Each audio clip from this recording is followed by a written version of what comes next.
So I'd like to go ahead and call our 2019-2020 Meet and Confer negotiation meeting to order. We are participating via Zoom with both teams represented with a full quorum on each side. Thank you to CFO Victoria Ferrar for joining us to be able to help us get through some of the salary proposals. The norms, we know those, but I guess they're different now because we're online. So I think we'll just be able to respect each other, have productive conversations, and also follow those norms that we've already had. Today is the last day to submit proposals. And kind of going into item 3, Meet and Confer update. Dylan, thank you for creating that folder of new proposals in the Zoom folder. You read my mind with that, so I appreciate that. What we're going to do is see how much we can get through today. We will take a break.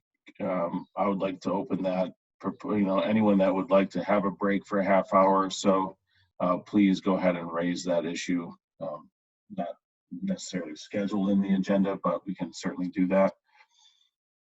Any questions about any of that information?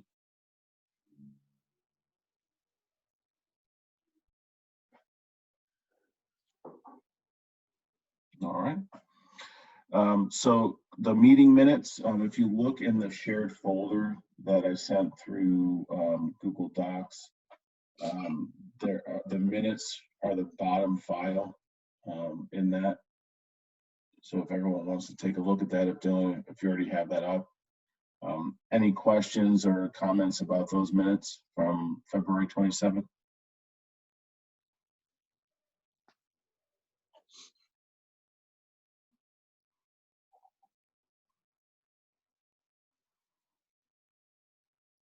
Can you guys hear me? Can someone just acknowledge that they can hear me? I can hear you. Okay.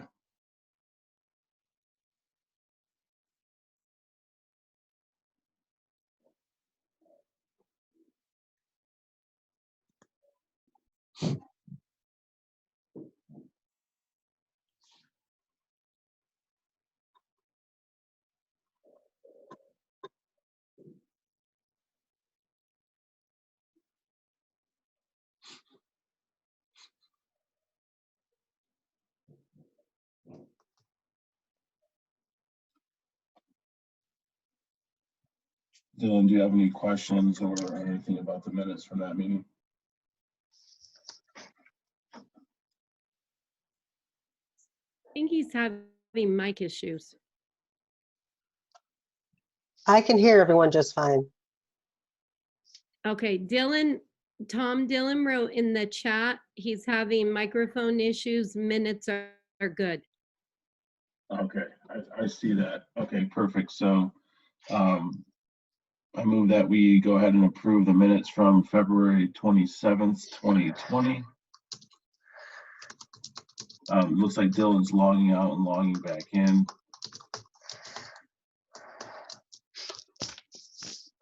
Sandy, do you want to go ahead and second that? Yes, Sandy Cobos, and I second that. Okay, perfect. Anyone opposed to approving the minutes? All right, great. So the approval of the minutes is passed. Thank you, Sandy, for stepping in there. Technical issues will happen, so no big deal on that. Going on to the new proposals, and looks like Dylan's seconded also via chat on that previous thing. So, can you hear me now? I can hear you, Yes. Dylan. Yes. Yeah. Okay, thank you. Yeah, you're coming in. So Dylan, we approved the minutes. Sandy stepped in, took care of that. So we're on to the new proposal section. Okay. And I know that you had submitted the new proposals into the Zoom folder. Do you want to, thinking about just the fact that we're trying, do you want to go through each one, or do you want, how do you want to do that in this kind of new format? I think that since I think you're the host, you can share your screen. So we can just start from the top, and that might be the easiest, assuming that we both see the same thing in the folder. And then if you share the screen, I think everyone will have access to see it on the Zoom call. But also, I think that for the recording, people could see the language too, so that could be beneficial. Okay. So some of these are ones that we're going to be talking about on the pending agenda. Do you want me just to do the new ones? Yes. Okay. So I don't know how to, I have two screens, so we're going to see how this works.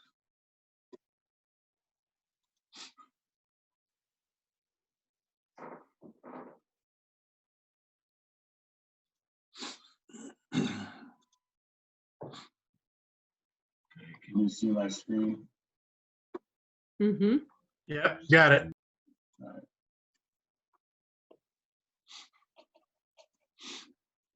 Okay, so everyone can see this half-day general election day. Yep. So can I go ahead and start explaining kind of what I thought? Yep, go ahead. All right. So essentially what this proposal is aiming to do is make the 2020 election day and there forward a half day, so that we can encourage our community to get to the polls and our employees to get to the polls. Our understanding, and correct us if we're wrong, is that being that it's a half day, it wouldn't really change too much in the schedule, and it wouldn't take us under the allotted minutes that we're supposed to have each year. So the simple explanation of this proposal is to have a half day on election day to encourage people to go out and vote. Okay. Obviously, I think we'd have to get some input from educational services on that before moving forward with something like that. But it looks like it has all the details that we would need to respond to that. So this page is also a board policy. So that would require some updates as well through the board. But that's more just thinking out loud. So yeah, we'll definitely take a look at it. Yeah, there are some districts that already observe this. I believe Paulison is an example of one. I think they might have the full day off instead of a half day, but we thought a good starting point to see how it worked would be a half day. Okay. All right. Thank you. Forgive me if I mess up this technology when I do this. Which one did you want to talk about next, Dylan? We can talk about the classified evaluations.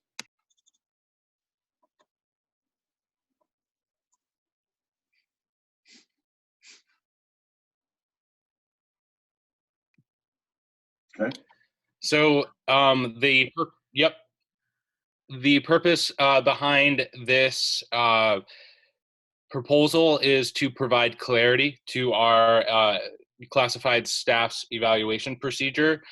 We felt that the current procedure could use more details, and we think there are a lot of benefits that go into kind of having a more formal evaluation, and a lot of it is trying to make sure that we're treating all of our employees kind of under the same framework, and providing kind of more of a formal evaluation, I think kind of redefines how we view our classified staff.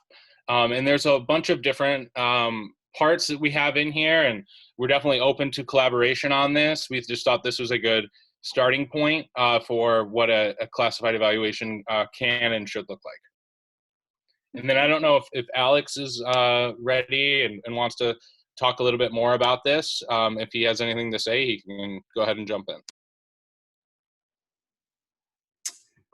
Yeah, Alex Cáceres speaking for the board.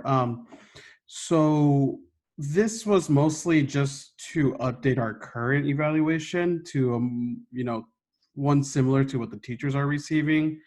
I've heard feedback saying that the 1, 2, 3 for classified isn't, it just wasn't working. And an addition of another number would go a long ways because, for example, an employee receiving a 2 now means that they're not good, but they're not bad, as opposed to a 2 with this new format would be, yeah, this employee could use some work, if that makes sense. And just gonna double back to what Dylan said. This is just for, classified staff to have a similar evaluation to what the teachers and certified are receiving now. It's to make it more uniform, more streamlined, more effective. Thank you, Alex. I appreciate that input. One of the things I'm thinking is obviously, evaluation documents typically are just approved. What I'm thinking is do we need to, and Dylan, I guess this is kind of garnering your thoughts and everyone else's. I do like the consistency with the terminology of the ratings. I think that's important. What I'm wondering is this need to go to kind of a committee to look at the whole thing using this presentation or this proposal of an evaluation versus the old one, and kind of come up with something with site administrator, department administrator, employee, obviously those that are going to be on this evaluation input, and work through it in that collaborative way. Yeah, I think that would work. I mean, I'm definitely open to collaboration on this. This is more of a starting point. In the long run, I would like to improve this, make it better, because if there is a section for department specific, which we can change as needed. But yeah, we can definitely work on this together if possible. Okay.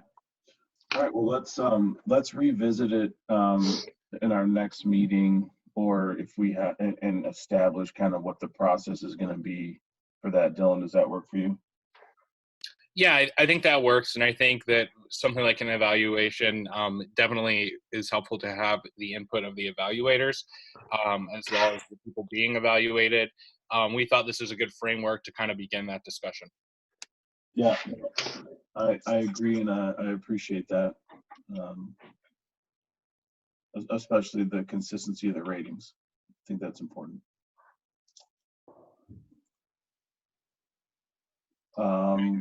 I believe that leaves the other two are, I guess you could call them counter proposals. Okay. But we have the memorandum of understanding. I did see that one.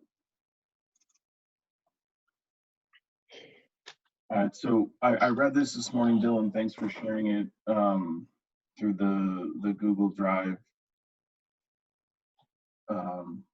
Everyone kind of take a close look at this one.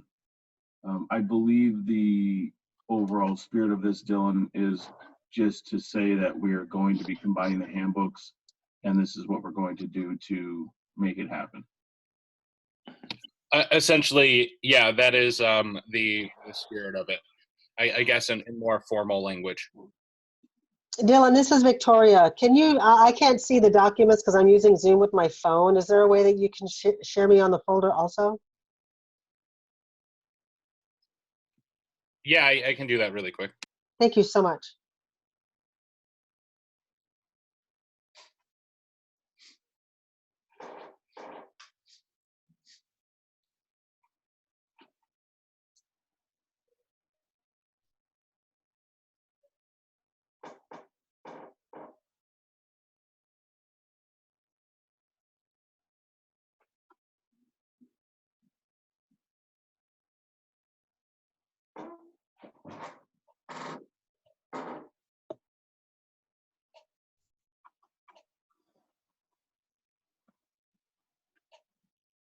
So Dylan, just a couple of questions, and other team members from CEA and board team, please chime in with questions or feedback.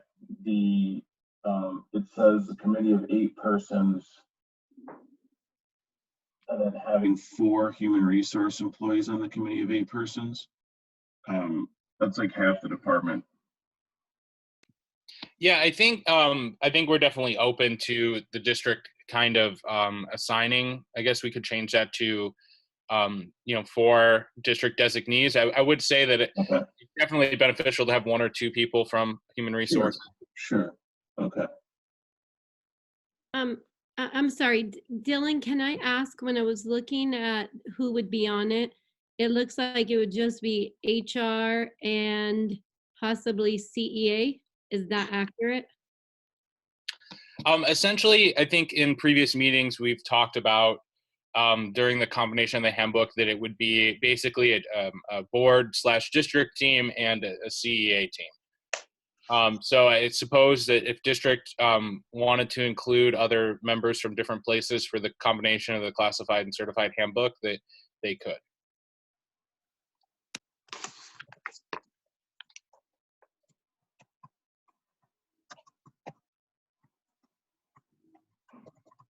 And if I recall, the kind of rationale for keeping the committee to 8 is that sometimes when committees get too big, it makes it really hard to function and actually complete the task. So Dylan, I changed, and Janet, thank you for jumping in there. If you can see what I'm highlighting. Mm-hmm. Dylan, how does that look? That looks good to me. I'll let anyone else on my team if they want to jump in, but if I think everyone has a computer, but it says having 4 district team members, including 2 from human resources, and I think that's appropriate.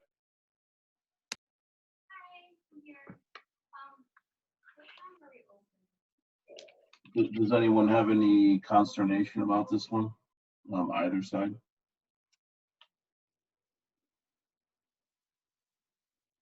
I mean, Hi, Sandy Coble speaking to the chair. So my understanding is that the other 4 will then be the CEA members. yes, it looks like having 4 established CEA members on the committee of 8 persons is. Okay, thank you. Just confirming. Thank you. Dr. Murphy, do you see anything with this that we haven't kind of already discussed? No, I think we're good. Okay. I would agree. Dylan, what do you think we do here for approving? Do we just type our names down here and put like via Zoom? Yeah, I think we can do that. I think that's appropriate in these times. All right.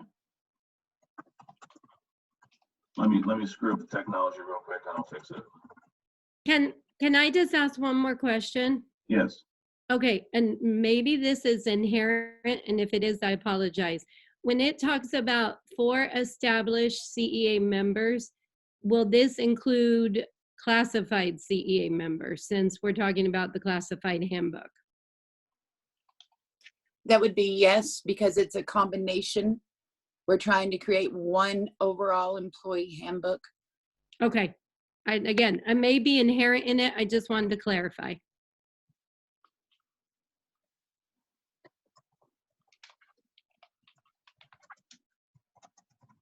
Thank you, Janet.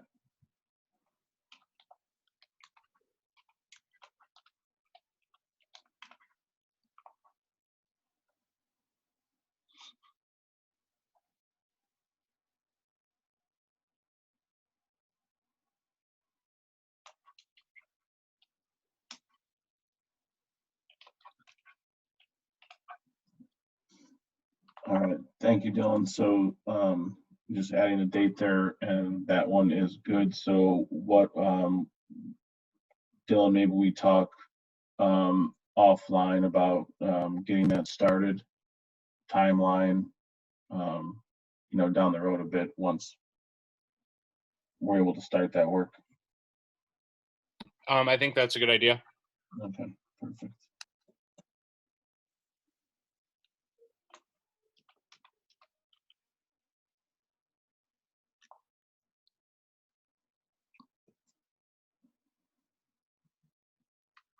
All right, so those are the new ones, I think, right, Dylan, that are not on the pending list?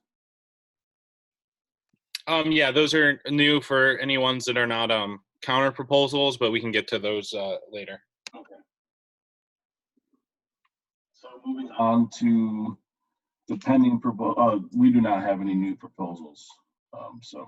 Moving on to pending proposals, CEA proposed salary increase for classified staff employees for 2021 fiscal year. So now everyone has access to the folder, right? You can see what's. Yes. Let's see. Okay, so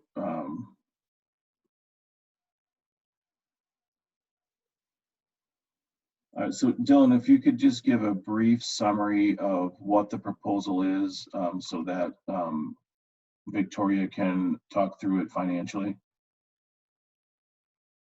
Yeah, so essentially what we were asking for is we knew that there was supposed to be a study, which I guess we're kind of unaware of what the status is on that, but when this was submitted, the idea was once the job study came back and essentially the people were placed where they need to be placed and positions were updated to be paid according to the study, we were asking that, each classified employee receives at least a 5% raise. So let's say that the study reclassified them at 2% higher. We were hoping that the difference would be covered. So then they would receive 3% on top of that. Or in a situation where there was a 7% raise, that would, then they would not receive the 5%. So they would just get the 7% from the study. So essentially what we're asking for is at minimum a 5% raise for our classified staff. We also have in there allow classified staff to participate in annualization pay. Now, we recognize that that is already in the handbook currently, and I'm not sure where the process of that has been. We've moved towards allowing classified staff to annualize pay, which is what we're trying to push for. And then at the top here, we have the years of service. So the idea here was that people were not moving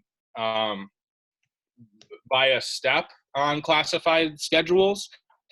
And there was a long period of time where base pay raises were not paid out and COLA checks were. So what has happened is you have a wide range of people similar to certified educators who are making, not much different from each other, even though some have been with a district much longer. So what we were thinking is that based on years of service, there would be kind of this one-time payment in recognition of those inequities that have been created over the years. Okay, this is Victoria. Yes, the salary study is taking a lot longer because we had to shift processes.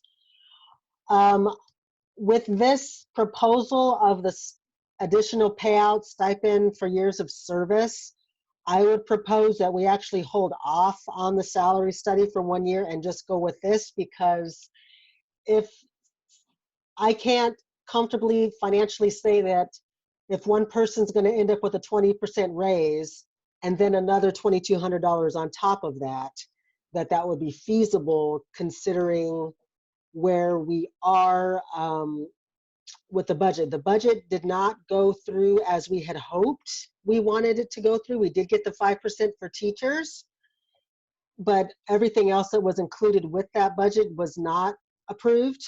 So I am not comfortable even moving forward with the salary study at this point until I have some concrete numbers and a team working on the adjustments. But I am okay with moving forward with the years of service stipend and the annualization. Can I ask for clarification? So then what we're talking about is a flat 5% raise included with the years of service stipend? Yes. Okay. Is this, we'll need to caucus as a team if the district is ready to sign this, just to make sure that we're all on board. Is that what the board's team's position is? Yes, it is, Dylan. Then I, would ask for about, a 5 or 10 minute caucus here to Okay. discuss. Yeah, no problem. Do you want me in the meantime to adjust the language on this proposal, or do you want me to wait till you come back? I would say, what you could do is you can make a copy of this proposal, and then adjust the copy. That way we have both ready to go for time purposes. If you just go to file, make a copy at the top. I know how to do that. I'm just, why wouldn't I just do it on the? I guess just in case there's some issues that my team sees with that. I'm not sure exactly. I was just. I'll just wait. No worries. Okay. You take Thank your time, and Dylan, we'll just wait to hear back from you. Okay. Okay, this is going to require us to leave the meeting for a minute, and then we'll hop back into this one.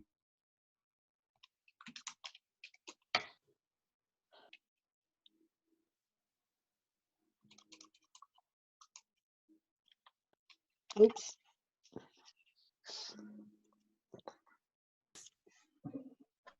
All right, so back into the meeting after a CEA caucus.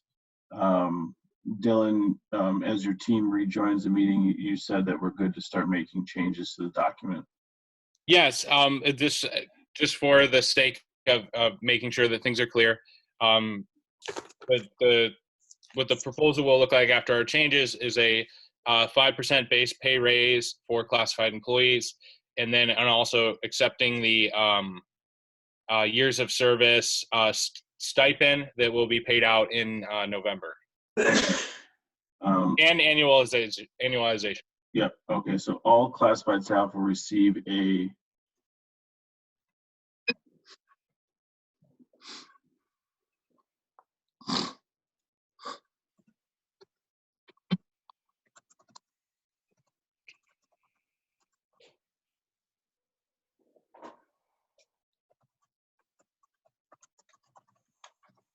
Victoria, Dylan, does that look accurate?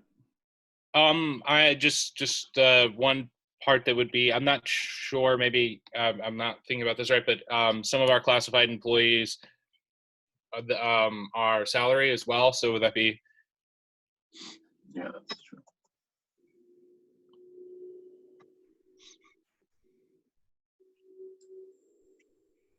And then this would go away, right, Dylan?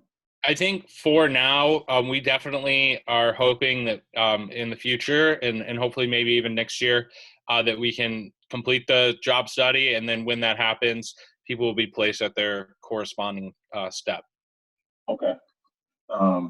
Yeah, I don't think that's off the table. I think it's just for right now. Okay. If I may ask, the reason we're holding off on the survey is primarily due to the situation we're in, correct? Correct. Okay, just want to confirm. Okay, does anyone have anything else on this one? Victoria, are you good putting this on the current salary schedule for classified employees, adding the years of service piece, and then for the board agenda? Yes. Okay, all right. Perfect. Any other questions, concerns about this? I'm going to leave the rationale because it kind of reminds us of the other things.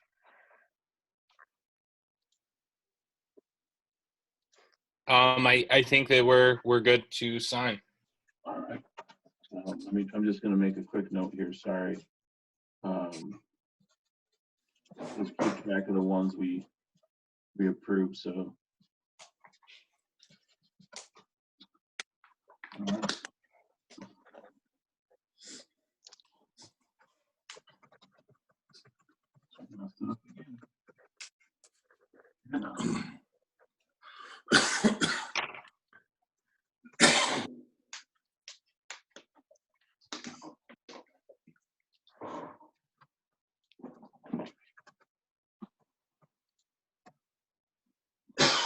shared document way may be the way to go in the future. Yeah, I was thinking that, and then also having a digital folder in the future makes a lot of sense too. Yeah, no, I agree with that.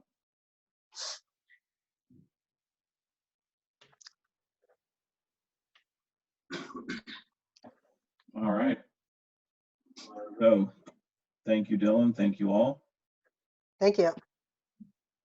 All right. So going to the next one is the auxiliary pay, and I know it's here. All right.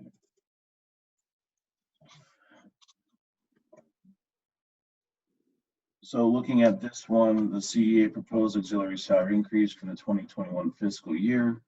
Dylan, give me, if you could just do another brief summary on this one, that would be great.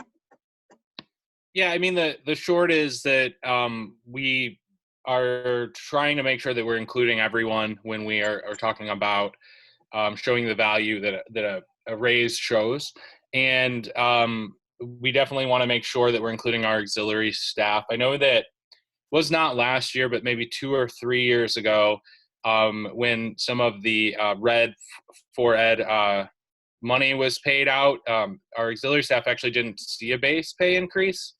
And we're just trying to make sure that we're continually talking about those staff members.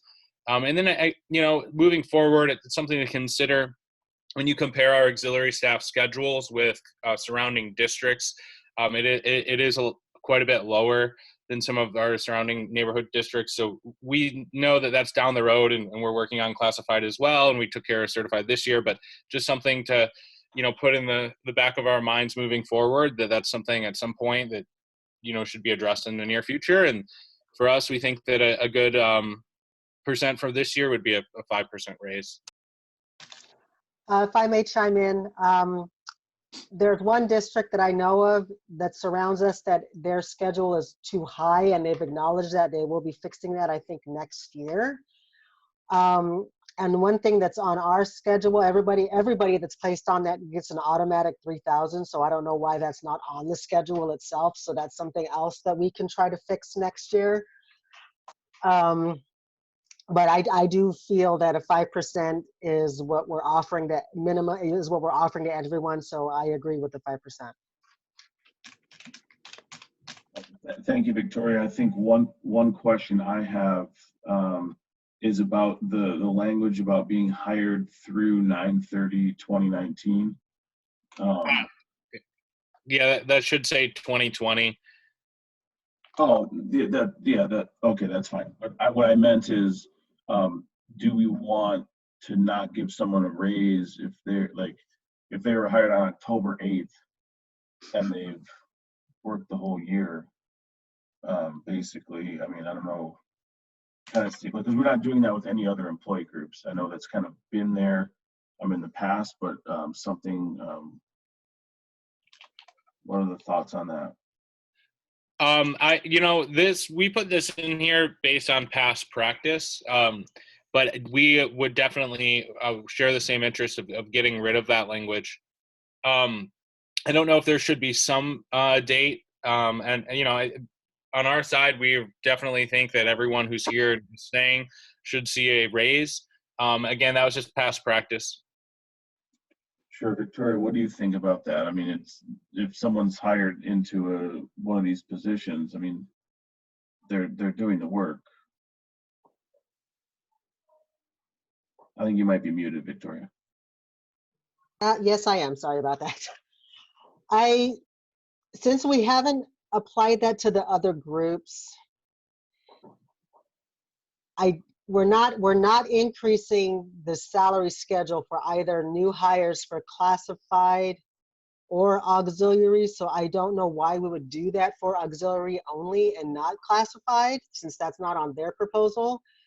Right. I would think that anyone that we hire through June 30th of this year would get 5%, but if they come on July 1st, we wouldn't, to make it consistent.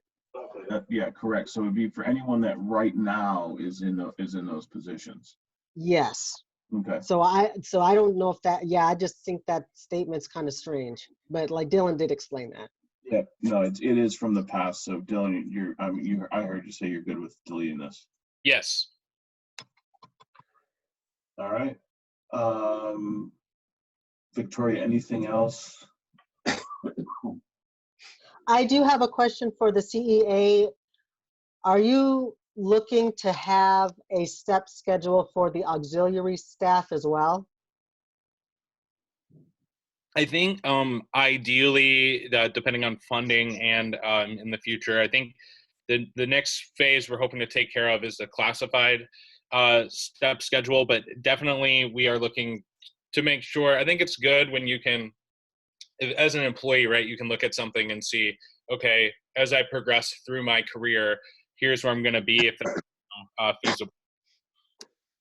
Okay. Just so I can plan it in my mind what I'm gonna be doing. Yeah, I think ideally, if we could get the majority of the employee groups on a step schedule, that's usually what's preferred. Makes sense. Victoria, can I ask, are we hopeful that doing these things with the auxiliary staff will decrease the number of contracted employees we have, that we're going to, what's the word, recruit people to actually sign a Cartwright contract, correct? Well, Yeah, that's always the hope. I can jump in here. Yes, Dr. Madrano is working with the individuals that are contractors that are placed into these positions, just in a general basis of recruiting. And with this, yes, it should put us in a position to decrease that. And I can tell you that the teacher salary schedule has already decreased the number there. Okay, thank you. Anything else, Dylan? I think we're good to go. Yeah, we're good to sign. All right. No, Sandy Coble speaking through the chair. I'm sorry. I have a question. Victoria, would you mind, just for clarification, explaining what the $3,000 you mentioned earlier? What was that in regards to? If you look at this, if you go onto the website and look at the current schedule for auxiliary staff, it actually has a statement on there that that basically says everyone that's placed on here gets $3,000. I don't have I'm on my phone, so I can't share the screen, but I will pull it up. Can everyone see it? Yeah, I can see it. So what Victoria is talking about is all this stuff down here. Yep. So it says psychologist, speech, and OTPT, $3,000. So that's pretty much everybody in the first three columns. I'll get the scores, I'll tabulate those, and then they'll do the inbox, and then we'll. I muted him. Oh, okay.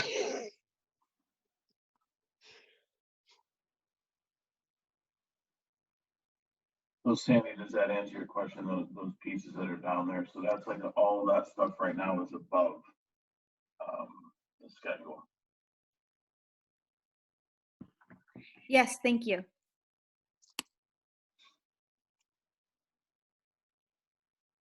And just to be aware, when we do this to some of the psychologist pay, it's going to be quite high.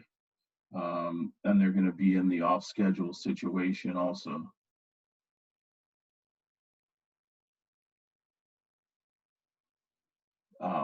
But I think we can work through that the same way we did with the teachers, Victoria.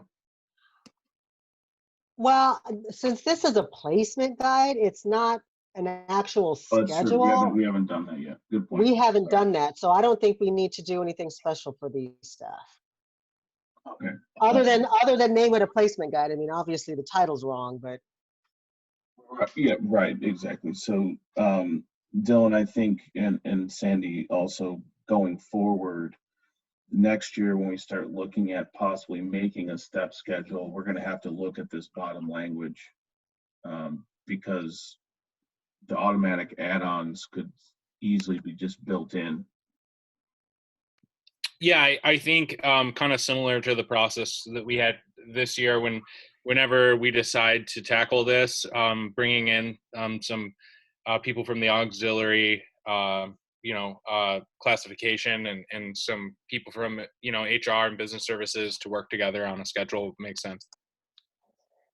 Okay, that sounds good.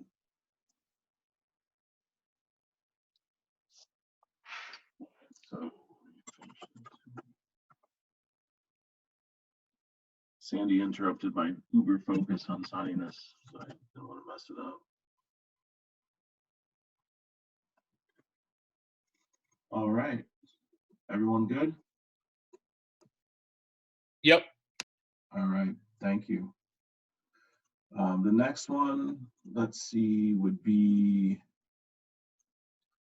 I believe, let me look back at the agenda. Board team proposed change to extra pay for extra duty. Dylan, now you had added a counter proposal into this folder, correct?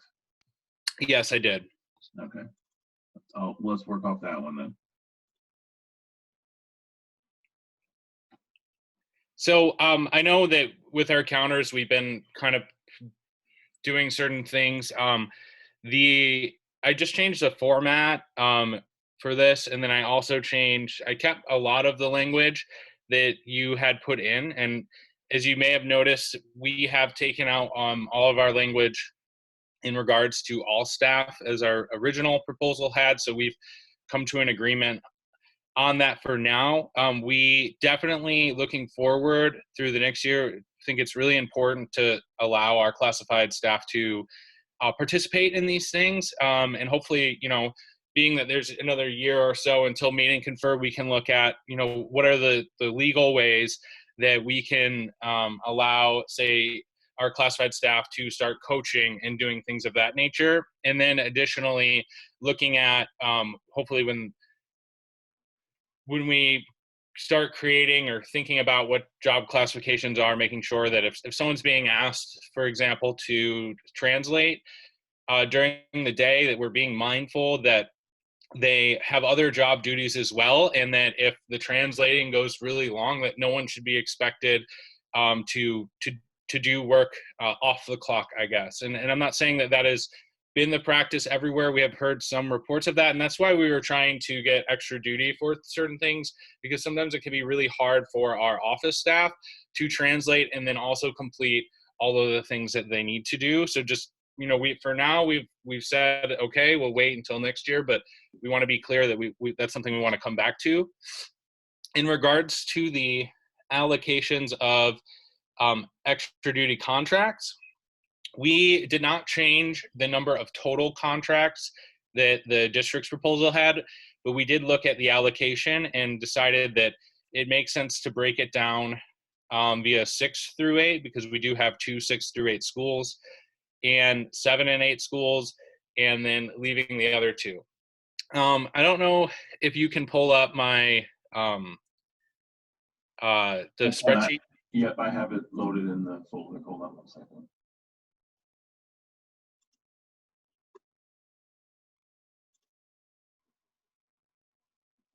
I thought I did. Oh, it's in the new proposals.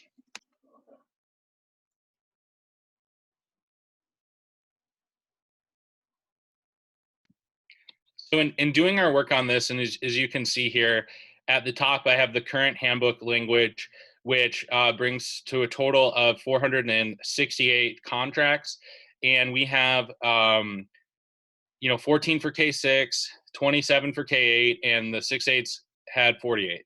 So this year, even though we didn't change the language in meet and confer, I also have this year's allocation, which was 15 for the K6s, 30 for the K8s, 35 for 7 and 8, and 40 for 6/8. And that was about 18 contracts less than was traditionally given in the handbook. So the district proposed the following numbers: K6 18, K8 32, 6/8 32, and then our proposed language kind of separates it out a little bit. So we didn't want any school to go down in contracts from last year to this year. And in speaking with different athletic directors and some administrators, what I found is, especially at the bigger middle schools, because typically a lot of the sports are at the middle school level. There's more sports at, say, Atkinson and Estrella than a lot of the K-8s. And I think a large part of that is because of the enrollment of students in that age range. It's more of a focus at certain schools, which I think is beneficial. It's one of the things that separates us from some of the charter schools. So our thought was, in our reallocation, is to make sure that each school, one, can function with all the extra duties that they need in regards to their sports, their leaders, and anything else they might need, but also making sure that we are valuing sports and allowing for those coaching positions to be available.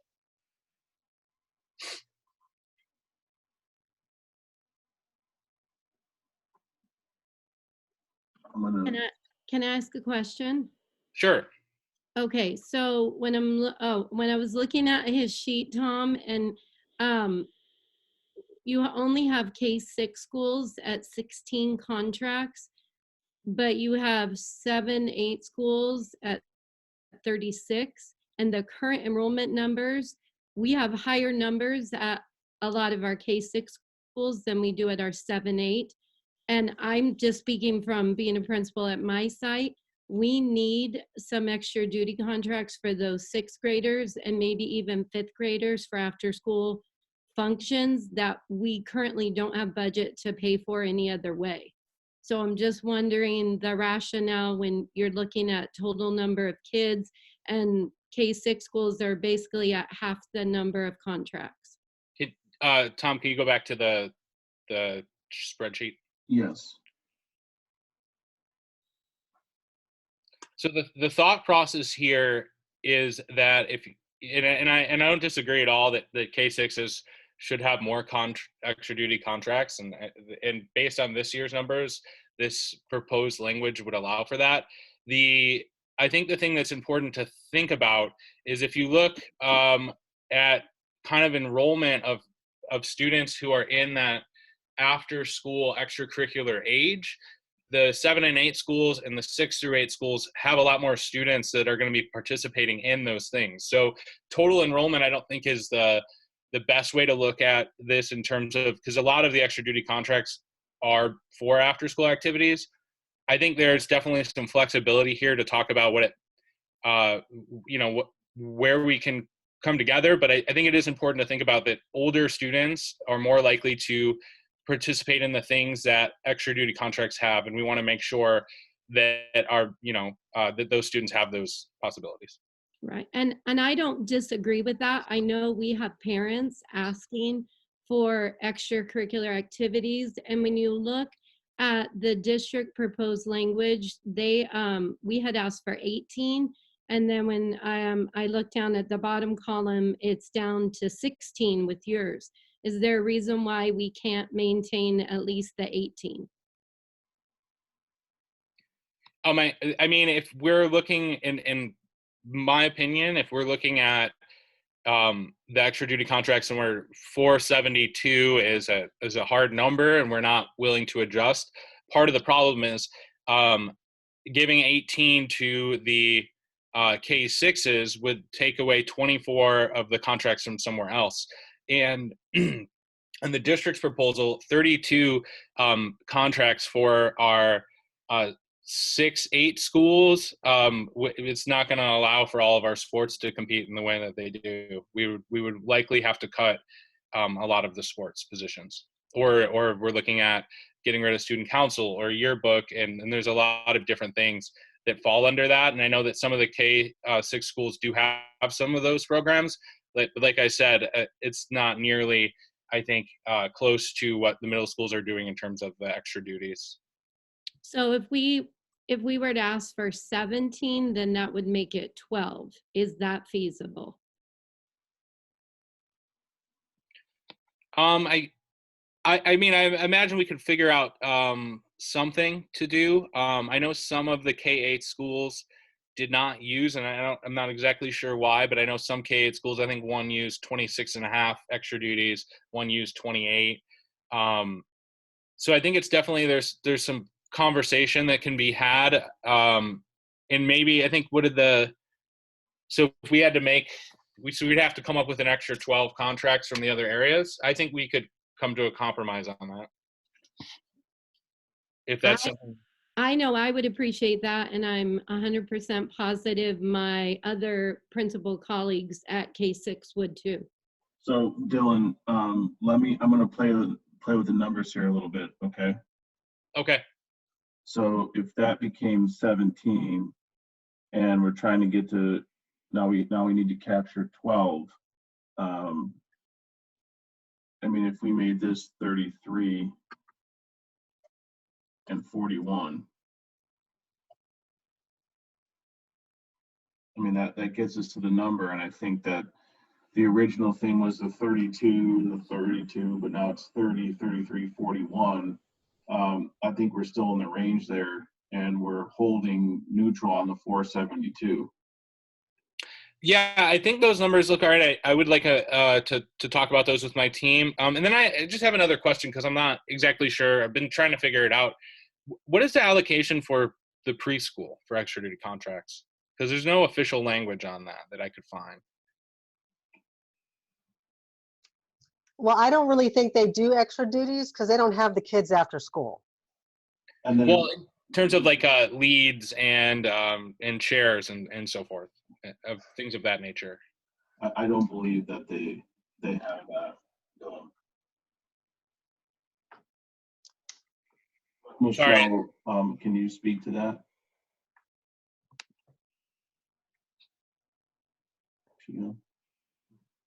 Who are you asking? Shelley, are you? Yes. Oh, Oh, yes. Shelley Knight speaking on behalf of the chair. I do know that we do have team leads. We have an entire leadership team for preschool, for the daycare. We have social committee leads. We have licensing leads. Just to keep, the PLCs running smoothly, to keep the morale up at the school, those types of things. And then for the paperwork side of licensing, which is required by the state, it's a full-time job in itself to keep that all organized. So we do have someone that has an extra duty contract for organizing that as well. And I do know also that like AFS, they have extra duty contracts, but they're paid out of the grant. So I believe that is a similar situation to the ones at preschool / daycare. And that I'm not sure of. I'm not sure of where that comes from. I just know that was I know when I first started at the preschool 4 years ago, we had a lot more extra duty contracts than what we do now. We used to have a behavior specialist. We used to have a couple other positions, and now those have gone away because there is no budget for it. Yeah, and those particular programs, they run outside of the typical M&O funding. I mean, it's partially there, but they also have grants and different funds that are paying for those things.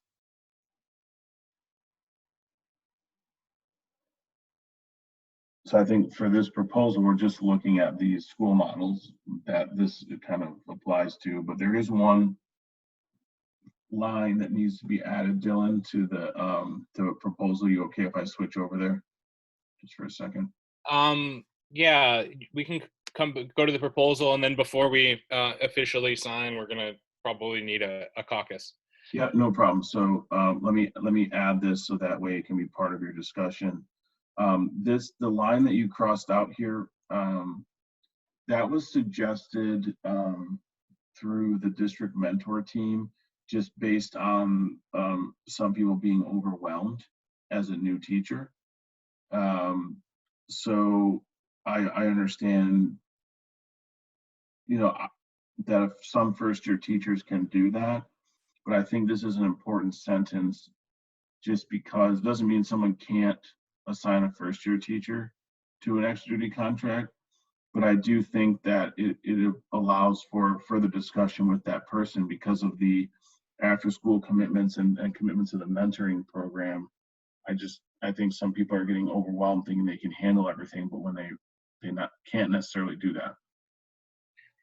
So part of the reason we thought that it was appropriate to strike that is that, and we would agree that it is more of a rare occasion for this to be like, for I guess for someone to be approved by their administrator anyway, because the people who make the decisions on who has extra duty contracts are administrators, and we believe generally that they have a good sense of who can and can't handle each position, and we just kind of felt that it was unnecessary because the process kind of already relies on the recommendation from their administrator to take on these positions because they ultimately have the final say. No, I mean, I don't disagree with what you're saying. I just think that, I mean, I'm okay not having it in there. I just think it's the reason that it was put in there is just because to kind of make it out into the forefront where, hey, if, just because someone's willing doesn't mean that they're necessarily able. Yeah, and I think I think that there's some logic to that. I think our feeling more was that we didn't want to intentionally, I guess, limit what the mindset of someone in their first year. It's something we can talk about when we caucus, but again, our thought was that it's almost a little unnecessary because at a lot of schools, the practices, I know that administrators don't typically give extra duty contracts to first year educators anyway. Okay. I'm fine with that. Board team, any comments on that? I mean, if we're agreeing that it's an understood practice, that's fine. There is one additional line, Dylan, I want to add. And I did add it to the other one, but I think I did it later, so it didn't end up in this one. Before you caucus, anything from the board team? So, Tom, and I'm just doing a hypothetical situation. So if you have a first-year teacher who is struggling and they have an extra duty contract without any language in there, is there any way to move that contract to somebody else? Does that make sense what I'm asking? It does, I believe, and that's a decision that can be made at any time based on the performance in that position or performance otherwise. Okay. Okay.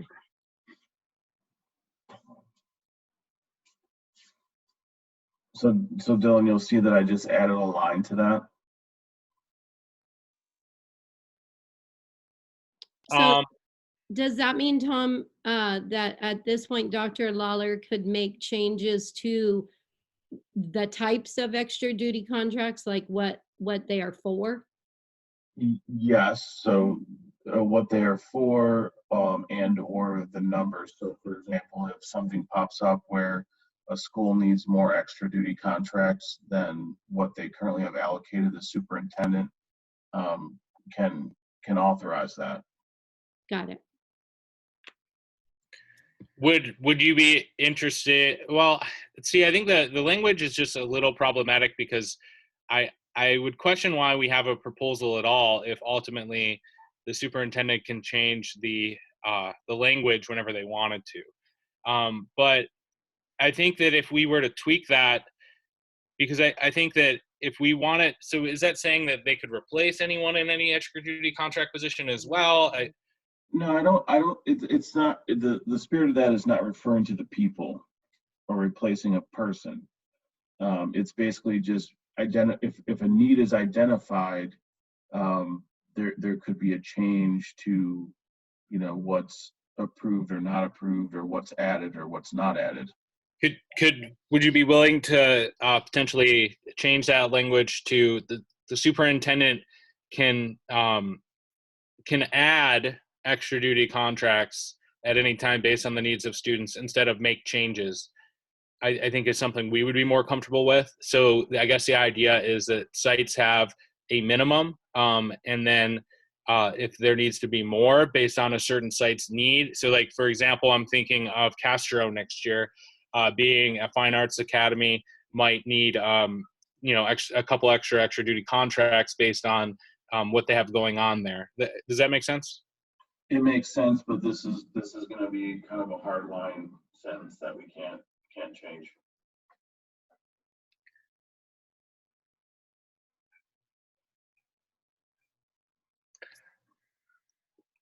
Can I just get some rationale for why that sentence is hard line?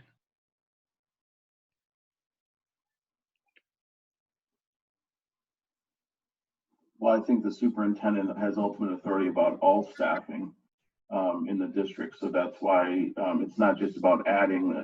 A superintendent can make changes to allocations wherever needed based on student needs, either classroom teaching, classified positions, administrative positions.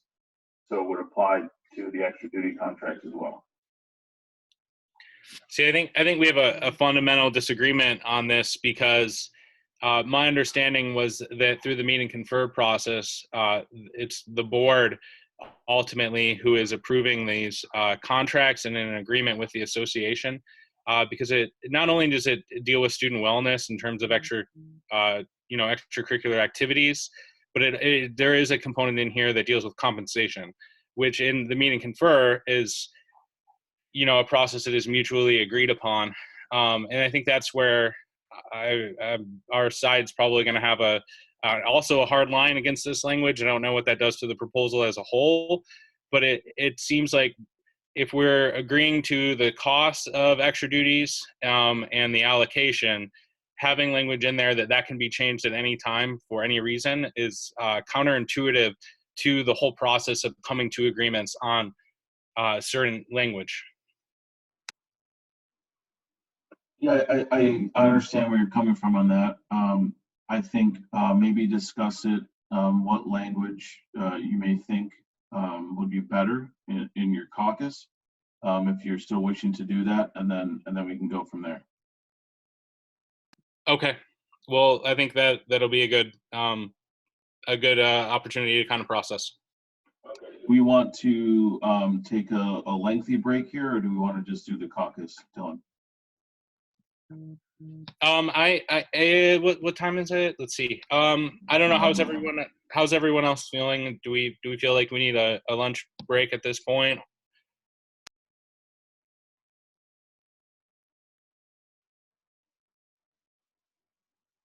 I'm good either way. I just know that we had discussed that with this new kind of agenda format. I'm fine moving forward or taking a break. I think maybe if we take a short, caucus, 15-minute break and save the more extended break for later, makes sense to me.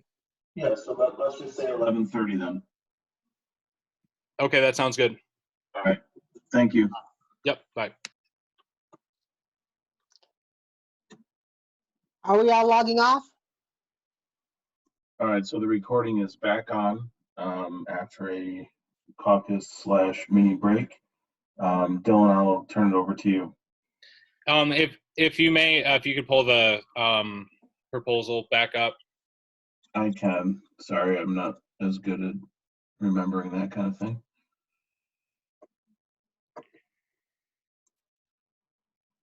So after a caucus with our team, we feel very strongly that language doesn't really have a place in this proposal. And the reasoning behind that is the long historical process of meet and confer is really important to us.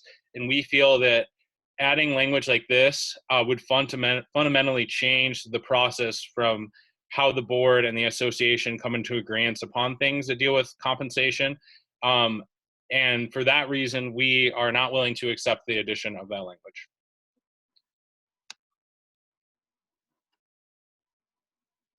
Okay, is there a version of it that maybe you talked about adding before? Or language that says something along the lines of any changes to extra duty allocation will occur between this with discussion between the superintendent and CEA representation. While we understand some of the practicality behind that, we don't feel that that language is appropriate for this particular proposal. If the district and board team feel that we need to come back to this after a couple weeks in our last meeting, that's something we'd be willing to do. But through our conversations that we had in our caucus, we are not feeling comfortable with language like that either, simply because, again, the handbook is an agreement between the board and CEA, and having language that is a little bit loose like that could really kind of change the overall process that we have had in place. At least that's the feeling that we have, and we're not comfortable with that.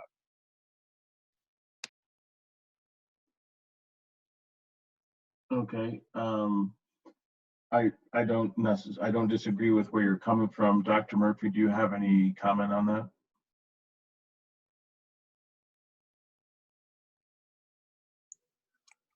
No, I don't. I understand the concern that's being raised, so I think maybe we need to look at it further. But I wouldn't argue. I completely understand where they're coming from. I'll just add additionally, we are willing to agree with the new allocations for the extra duty contracts. And if this is something we're going to spend a little bit more time on, we would like to also add language for the preschool and maybe do some investigation on both sides to see, how many extra duty contracts do they have now, and are we meeting their needs?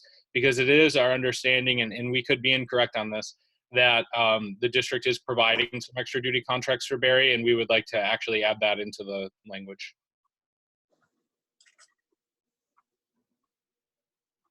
Yeah, I mean, if you want to bring that back based on what you find out, have more things going on right now that staff's not really going to be able to research that, but I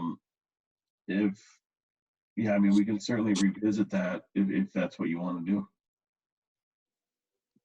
Okay, I think then maybe the best case for right now is it seems like we have a tentative agreement on the number of extra duty contract allocations, and we're still working on some of the language. So maybe we finish up this discussion at the next meeting. Yeah, I'm fine with that. Yeah, and yes, agreed to the tentative agreement on the numbers. Yes.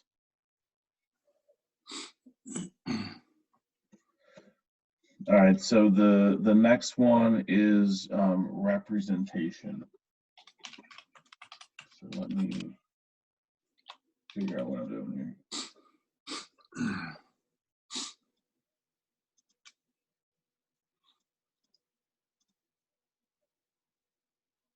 I don't. Was this a new one, Dylan, that you had, or?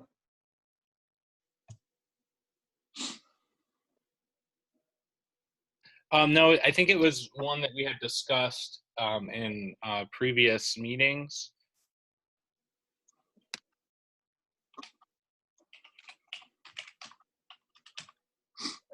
This one here? Yeah, and I mean, it's been a good month. So my belief is that we were close to, and if anyone else on my team or the board's team has a better recollection of this than I do, I think we were pretty close to coming to an agreement on this language at the last meeting, but I honestly cannot recall exactly where we were. No, you remember correctly. So I know, Shelley, you had put the note about student learning, about what that meant. So just taking a look at this, I think that the practice is in place pretty well as far as including all staff members, so there's no reason not to include that in the language. Want to just take a look at this, and then we can make changes from there.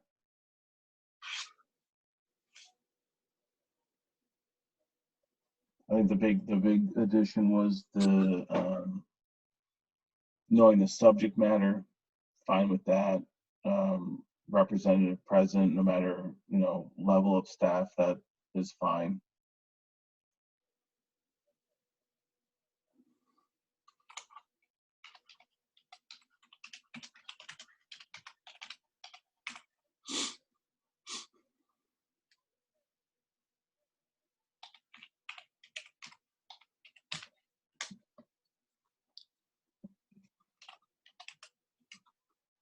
So I don't know if anyone has any feedback, please chime in as you look at it. I do have a note from our last meeting that the word unless that's crossed out in that first paragraph. We were going to be bringing that back.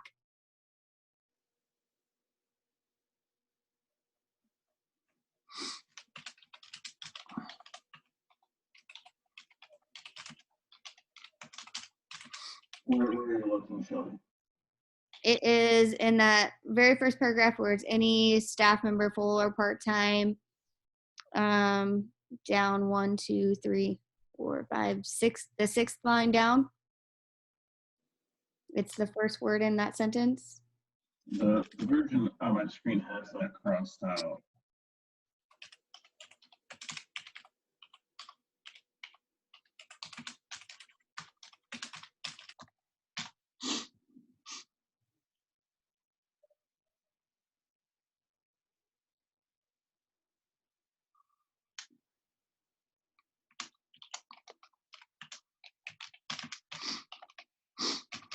I guess that was looking at situations like if someone's never with students.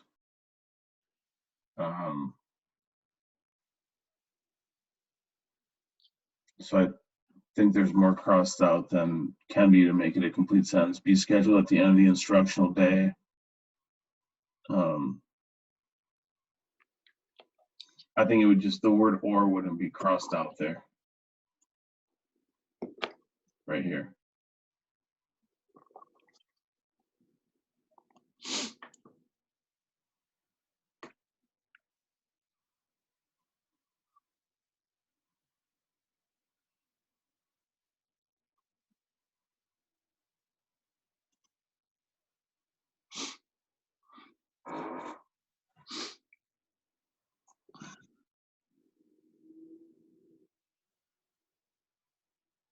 I guess I see what you're saying there, but doesn't make sense either.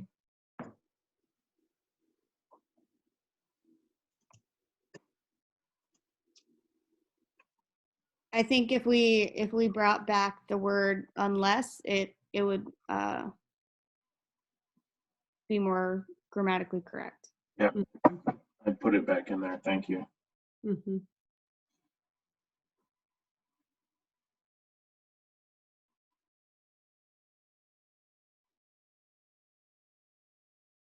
And I know that one of the things is it was in the second section there, right here. Originally, it talked about within 24 hours, but in an agreed upon time frame is fine.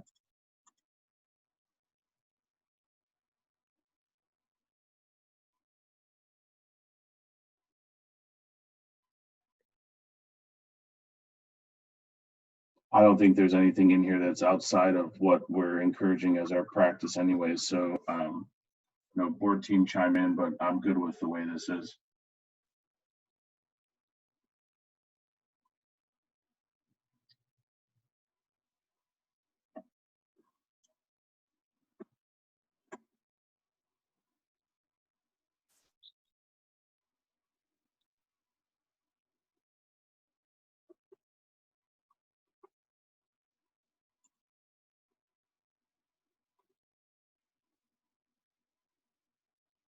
We're good on our end.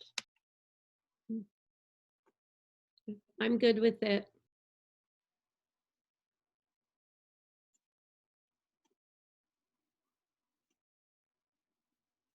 It looks good to me.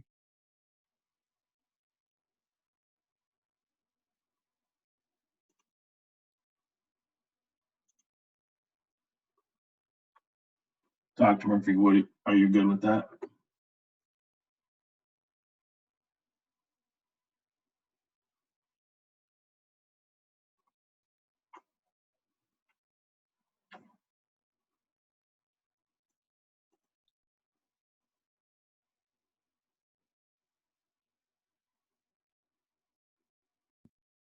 Whoops. Yeah, I'm good. I've lost my Zoom view here. Dylan, do you have any thoughts on how I get this back up to like being able to see it? Can you, what's the issue that you're having right now? All I can see is the videos. I can't see the rest of the screen, like who's muted, etc. Oh, you should be able to minimize that box, I think, if you go up there and it says hide thumbnail video, if that's maybe what you're referring to. Okay. I don't know, but everyone can hear me, right?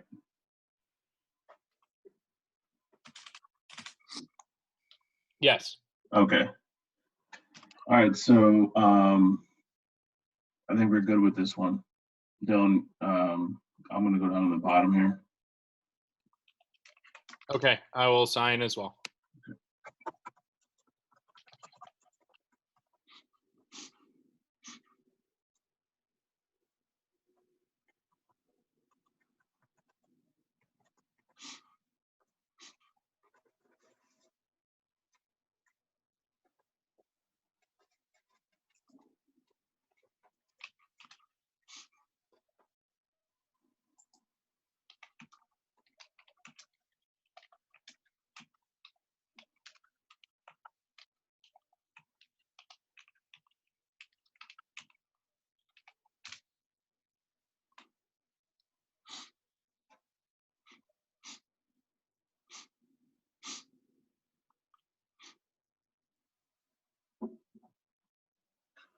All right, perfect. So thank you for that. I will close out of this one and move on to the personnel records and files.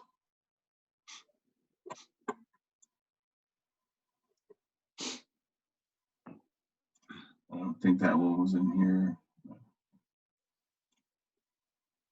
It should be on the first page, yep.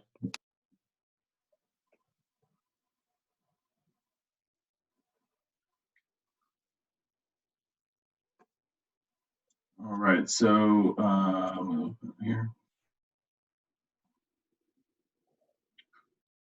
So no, Dylan, I think you might have been the last one to make changes to this one. Want to just take a look at it?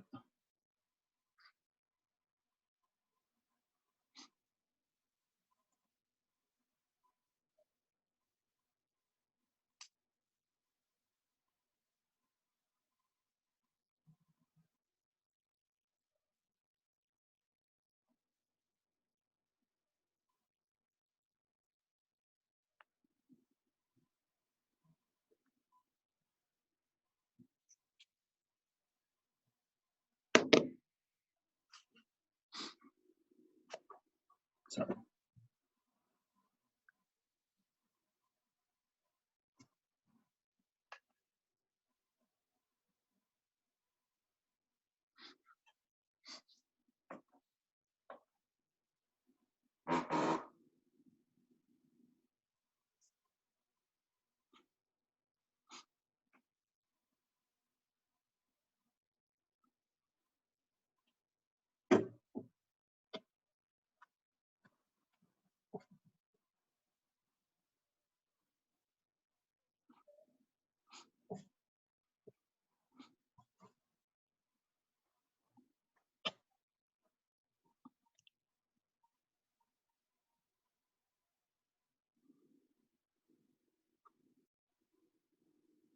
Thank you, Dylan.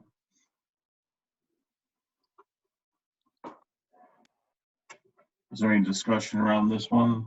Or where are we at? Yeah, Tom, can either you or Dylan help clarify when it's under administrator subfile? It is, I was just reading it. It's where the green or the yellow bold is towards the bottom, the administrator subfile information that is considered disciplinary will be without duplication of the content sent to the assistant superintendent of HR. What might that be that we wouldn't already have given you? Does that make sense? Good question. Well, yeah, your question makes sense. It's not always sent.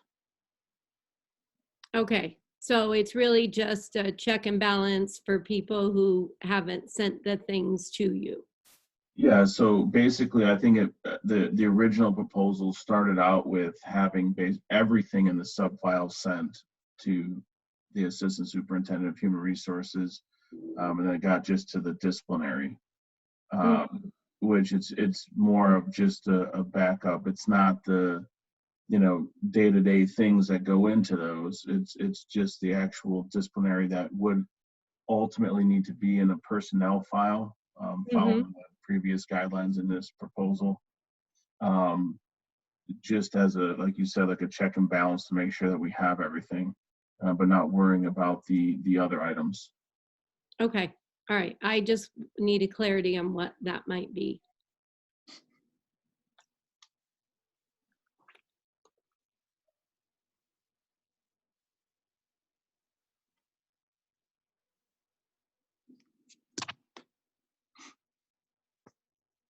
Oh, you know what? On the bottom, the very last line, the non-disciplinary information will be discarded.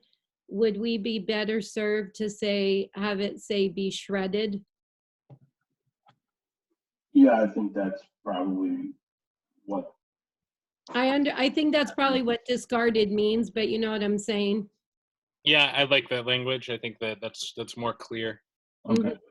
Well, and then that keeps us within confidentiality and legalities.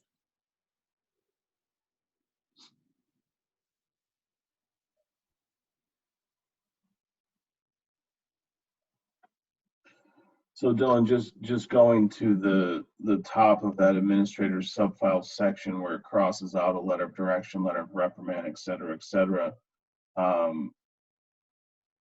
While the administrator is there, I mean, those things are going to be in there.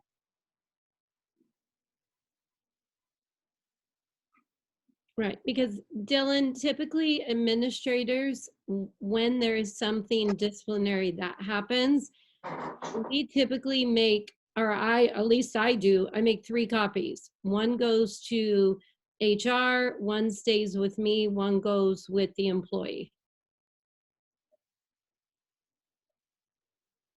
Yeah, and maybe I'm misunderstanding. Maybe we could have different views on the language, but my thought is that when it says that the subfile shall contain any information the administrator wishes to keep in regard only to an employee's performance and evaluation, I think all of those things generally fall under that language. Does that make sense? Yes. So maybe it was redundant.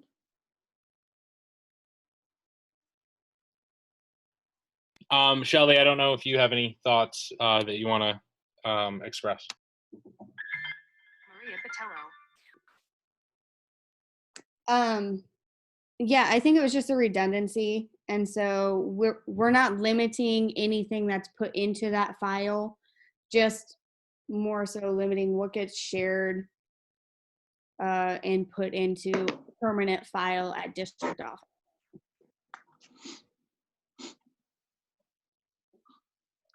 Yeah, so the only thing that's going into a permanent file, I think you're meaning like personnel file, like actual employee file, is disciplinary. But then it also falls under the 3-year thing. Correct. Yeah, so as far as what's going into the actual file, there's nothing other than disciplinary or the hiring paperwork, salary adjustments, the same things. Nothing else other than that goes into that personnel file. I think when we started these conversations, there was concern maybe, let's say I left Spitalny and I have this quote sub-file sitting here, a new administrator comes in, then they're privy to information that I collected that may or may not skew their perception of employees. I kind of thought that's where it was coming from. Yeah, that's a kind of exactly what we were trying to accomplish in a way, is that just making sure, well, one, we know that there are administrative subfiles and there's no language about it. So we just wanted to make sure it was clear what that was, but also just to make sure that with our practices, we're, to the best of our ability, we're, having the ability, I don't want to use the word fresh start, but, having there not be any perception that might not be warranted, which I think is a healthy thing to do. But I think that, so yeah, I think you hit the nail on the head. Okay. Yeah, and I agree. And I think during any transfer process, there would be the appropriate conversation before making that offer. So there wouldn't be a reason for, the voluntary process for that information to transfer as well. There, if in an involuntary transfer situation, that sub-file should not be being transferred. And I agree that I think this captures that. I agree. But Dylan, I mean, you are, even though it's crossed out in the language, like a principal can have a letter of direction in his or her sub-file. Yeah, I think that would be appropriate, because I mean, personally, and maybe my team can correct me if I'm speaking off base here, my advocacy particularly, is that a letter of direction directly relates to your performance. So when it says any information the administrator wishes to keep in regard to employees' performance is where I would think that falls under. Okay, I'm on the same page with you on that. Just wanted to make sure. Any other discussion on this one? It seems like we're in a good spot.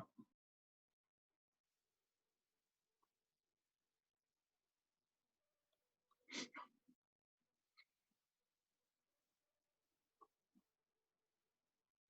think we're ready. Hold on. A question or clarification. Sandy Coble speaking through the chair. When you said letter of direction, that goes into the HR, is that what you're saying? Or it goes into the sub-file to leave for the next administrator?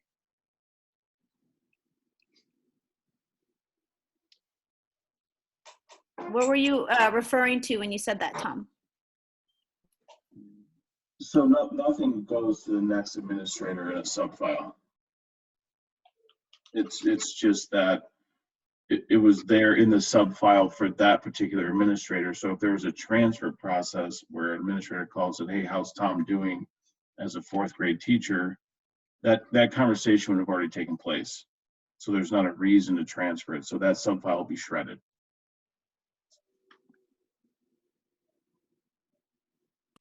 Okay, thank you.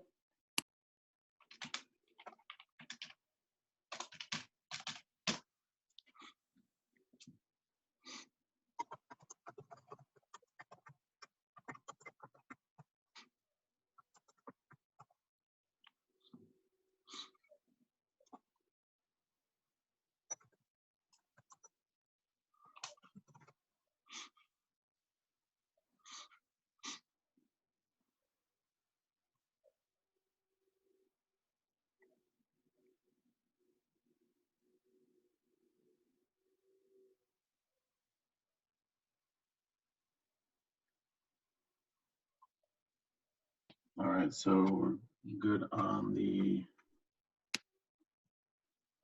personnel file one. All right, so the next one would be classroom preparation time.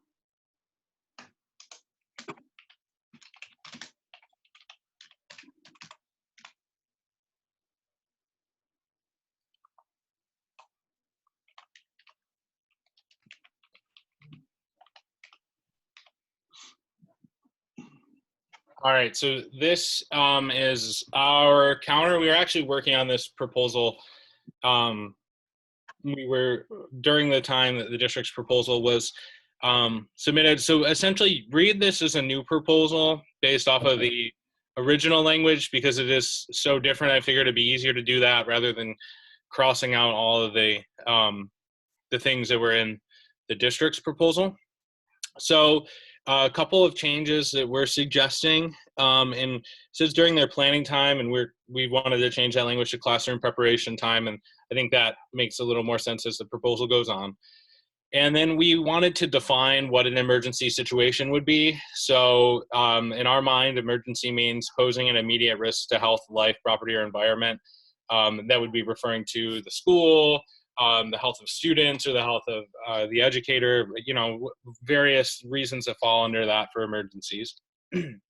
Essentially what we did was we crossed out all of the old language, and if you can scroll down a little bit, and I can start explaining it as we go.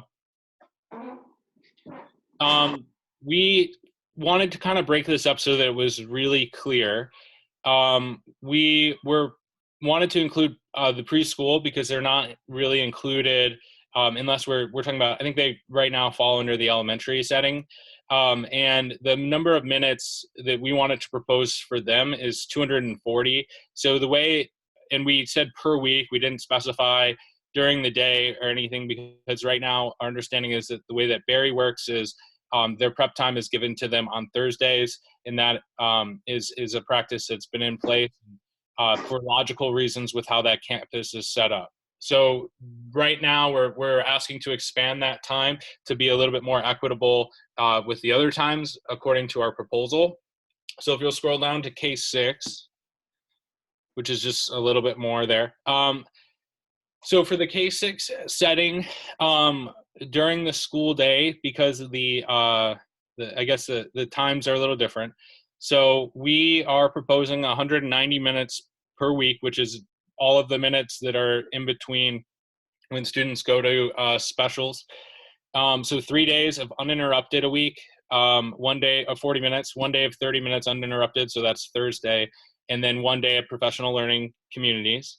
And then we wanted to add language for before or after school. So our thoughts in talking to different sites and site leaders and looking at the duty and the current allocation, we said that most of the PLC or duty that needs to take place during those times can be done in about 50 minutes. So the way that should read is 50 minutes total throughout the week for PLC or duty, depending on the site's needs. And then that other 200 minutes, we're asking for that to be, again, uninterrupted prep time. Now, here's, I think, something that's interesting. This, for most of the schools, because of conversations we've had with the superintendent, this actually was what was practiced at a lot of schools this year, including my own. And we've had a tremendous amount of feedback on the amount of time that people had. And if you'll scroll down to 7, 8, and then we have 6th grade in a middle school context, referring to 6th grade at Estrella and Atkinson. So this language is the during the school day language mirrors the current language, similar structure to before in terms of the one at the elementary level, and then before or after the school day is essentially the same as the elementary level. The only difference here is the number of minutes during the school day because class periods are longer. Also, there's consideration that historical practice, my understanding is that the middle schools have more prep time simply because you have 160 students in comparison to like 30. Now again, you obviously got to take in the context that elementary teachers prep for more subjects, so it is kind of an interesting scenario, but in terms of behavior and conversations and calls and talking to parents, 160 students is a lot, and we didn't feel there was a need to change that because of the way the schedules work at the middle schools. And the understanding that we have, and like I've said, for most schools they practice this, is that the PLCs, while we agree they're important and they're ongoing, a lot of, having that freedom to prep your lessons is really important. But also we do have every Thursday professional learning community time and 4 Friday half days.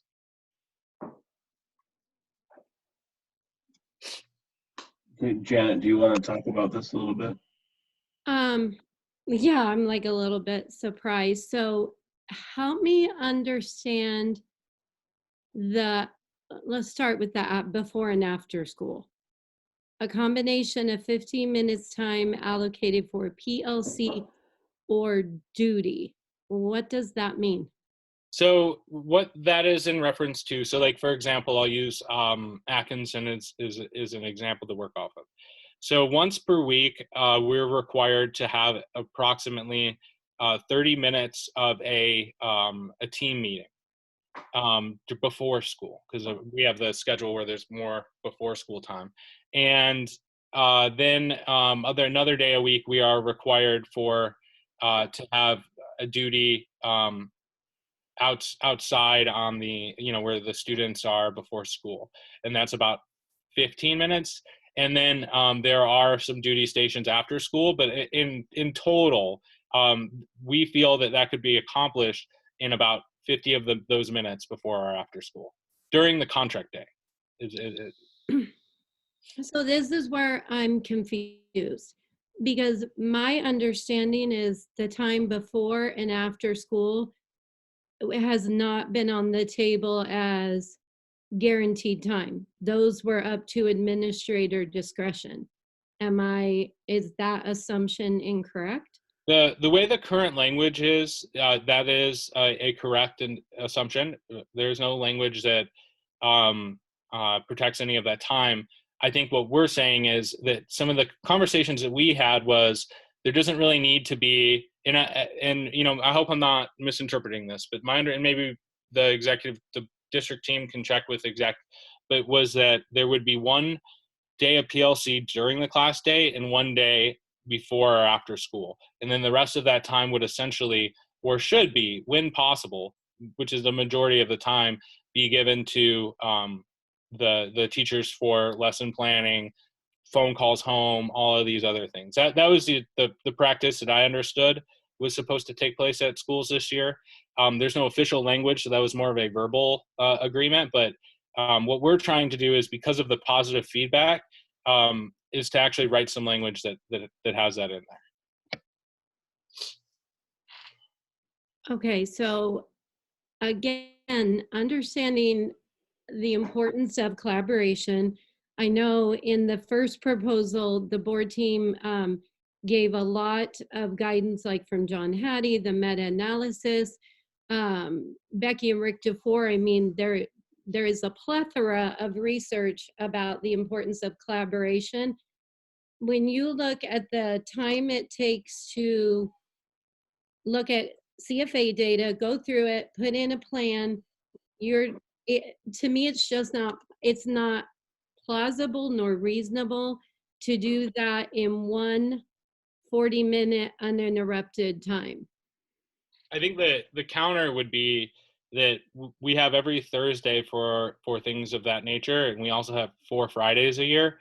I think there is something to be said that while collaboration is important, and I think we've kind of expressed some of our feelings about John Hattie and his research, being that it's meta-analysis and that he never taught in a classroom, that it's not maybe the best reference point. But the point is that we have a lot of collaboration time already, and that what we're finding through the people that are on the front lines, I guess, if you will, our educators, is that we have plenty of PLC time. The thing that really benefits planning really detailed and engaging lessons and being able to go and learn professional development that we choose to help our own is that uninterrupted time, especially because there are a lot of campuses that have where you lose your prep due to those emergency situations, such as having to cover a classroom, and splitting also complicates some of the preparation as well. I think that's kind of more of the sentiment, is that there's plenty of PLC time in our district, and that there's we're almost at I guess a point where adding more is not going to have exponential growth the way that that I guess is being proposed. Does that make sense? Yeah, it does. And I would respectfully disagree because I feel like our data showed several years ago when we ran our PLCs differently than we do now that we had pretty solid student achievement data. So I'm not sure I agree with that. And then my question is, we have a mower, we have ISS, we have additional support people who coach and need to work with staff. And in your proposed model, when would that happen? I think the way that we have this proposed is that would happen under the understanding that what am I trying to say here? That an educator wants, is in agreement with that. That they're, and I think most of our staff is definitely willing to work with, and he actually seeks out support from those different positions, and they could theoretically, right? Uninterrupted means that it's kind of the way we're looking at it is it's autonomy to choose how that time is best spent. I would imagine that most of our staff would seek that out anyway. Well, and again, I will respectfully disagree with that and say that as lead learner on our campus, this proposal would tie my hands a tremendous amount when my role is to increase student achievement. I'm not sure that this to me, and I don't mean to be disrespectful, this is all about the teacher, and it really it's not all about the kid. And our job is to be all about kids. Can you explain that a little bit more? That's a pretty powerful statement. I would like to get because a little bit. This is taking into teacher wants and desires that you're saying that you have a constituency who is saying, I like uninterrupted time. I like being able to plan. I like being able to kind of self-direct my learning. That's what I'm hearing, correct? I mean, I think to some point. So I guess where we disagree is that having time to plan engaging lessons is definitely student focused. Having time to reach out to families for behavior issues is student focused. What I don't think is productive is if someone isn't seeking out an ISS help, they're probably less likely to want to be there to have that passion. And I understand that there are some cases where that may be necessary, but I think the point is that allowing people to have the freedom of autonomy on how they craft their classroom ultimately can lead to some really positive benefits. And I think sometimes we get so caught up that with PLCs, if I'm speaking from a personal thing, because we have a lot of PLC, that sometimes that actually has a negative effect on student achievement, because instead of planning engaging lessons that teachers are passionate about, they are spending more time looking over data and talking in PLCs and actually planning the lessons. And I think that can become problematic. So maybe there's some kind of middle ground we can find, but I think that advertisement that this is only teacher focused is false. Okay, well, and again, I'm not trying to be disrespectful. I'm just telling you my initial response. And a PLC doesn't mean you're solely looking at data. A PLC, a collaborative team, the team is the work of this, the team is the important work. The team is what drives the work of the school and what drives student achievement. And if as lead learners, we don't have any more autonomy than a 40-minute meeting to ensure that that work is happening, I feel like, again, that ties our hands and that limits the things that we can do. It also, to me, devalues the work of the ISS and the mower when it's invitational, shall I say, that they can work with teachers. The language of uninterrupted concerns me.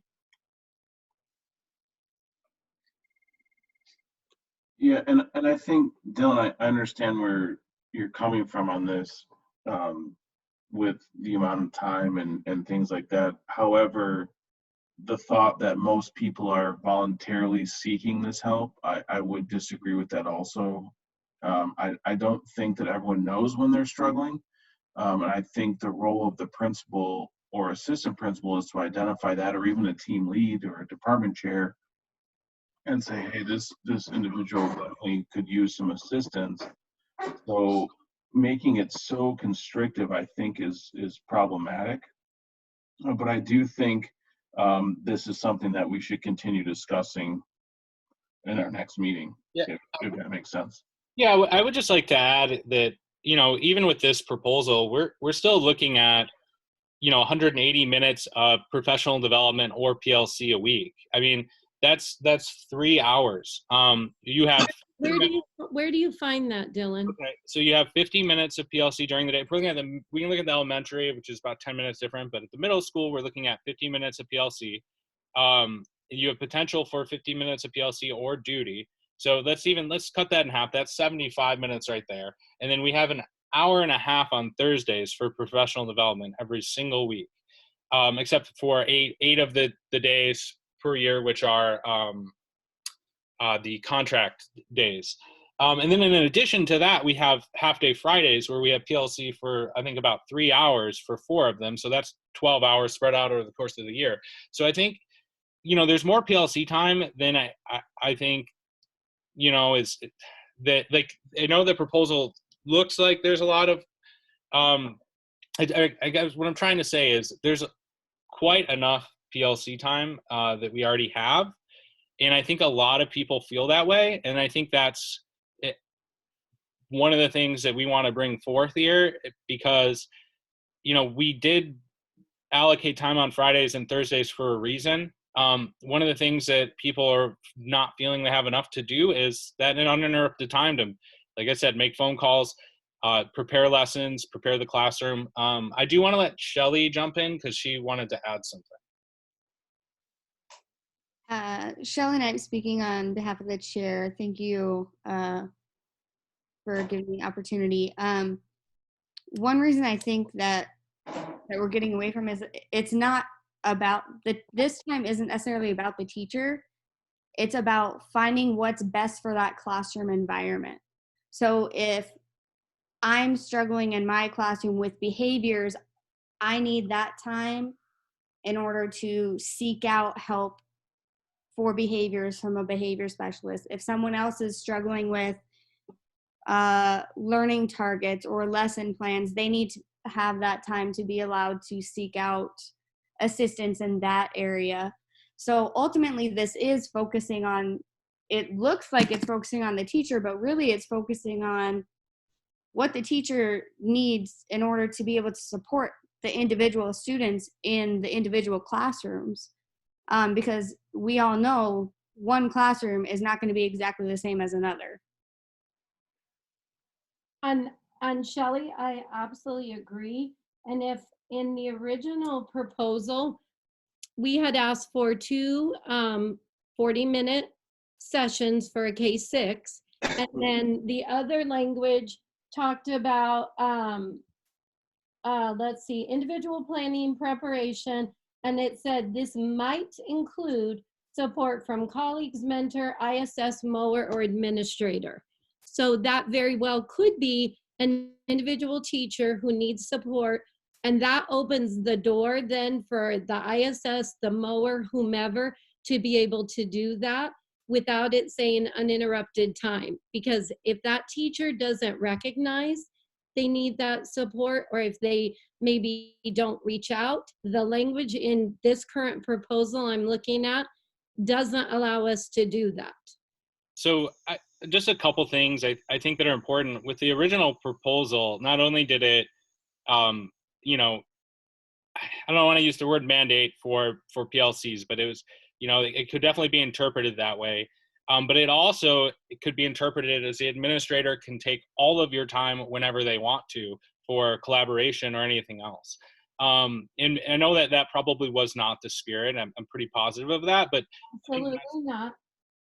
But that language allows for an administrator to assign something to the educator throughout that time. And as we know, And I've actually seen some improvement plans that do that, that take the educators every prep period. And that's problematic because you can't get better if you don't have time to actually prepare and get better if you're doing all these different tasks and assignments and readings and observations.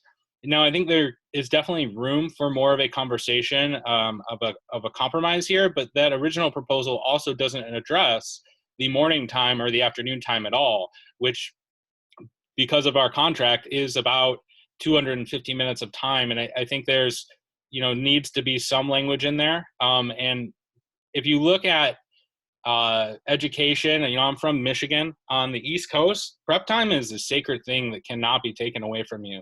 So this is not some kind of language that is not around in the education field. And I think it's important to use that as a frame of reference, because like if I were to go back to Michigan, I would have my prep time, like I wouldn't even be forced to cover classes. I have friends there that don't have to do that. And I'm not advocating for that because I think we're in a unique situation here in Arizona, but it's an important framework that, we don't, the way the language is written is not really protecting the time the way that it should, because you cannot prepare a classroom during your contract time without uninterrupted prep time. It's not possible. So we're almost in a situation where we're telling people you have to work outside of the contract. And I know that that particular part is about the teacher, but overworking employees to have more meetings doesn't necessarily bring student achievement up. At least that's the position that I have. Well, I think, Dylan, a couple of points is, one, as a fellow Michigander, East Coast may be a bit of a stretch, but I understand what you meant. The other part, I think that, we've had some good discussion. I think just for the sake of time, we should probably move on and add this to the next meeting's discussion. If everyone's okay with that. Yeah, we're in agreement with that. Okay. Janet, you good with that? Okay. All right, so I have that list on the list for next time. So moving on to the classified label to educational support professionals. Dylan, did you put this in the electronic folders? I believe that I did. It should be on the first page of the folder. Thank you. So thinking about this, I don't know that this is a major issue, but I guess I had one clarifying question, which is kind of a very vague, wide question. When we're talking about making this change, Dylan, are you referring to like changing every single salary schedule, everything envisions, all of that stuff? Because a lot of that classified calendars, there's a lot of implications about that. Are you referring to handbook language and kind of working towards shifting everything over to this title? Because is this going to be is this feasible for July 1? No, not in the current situation. But what are you thinking around this one right now? I'll be careful here because we haven't had a complete discussion about this being like a multi-year process. But I think the overall consensus is that educational support professionals is I think a better term than classified for quite a different reasons, but they're definitely supporting the education. And this is more about in the future kind of changing the way that we view our current classified staff.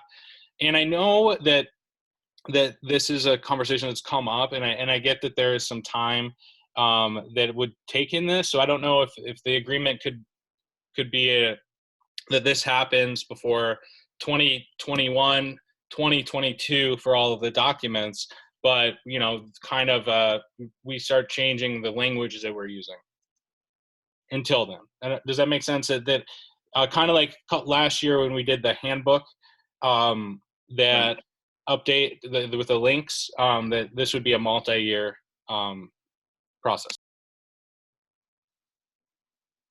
Okay. Any Dr. Murphy, any board team interjection on this one?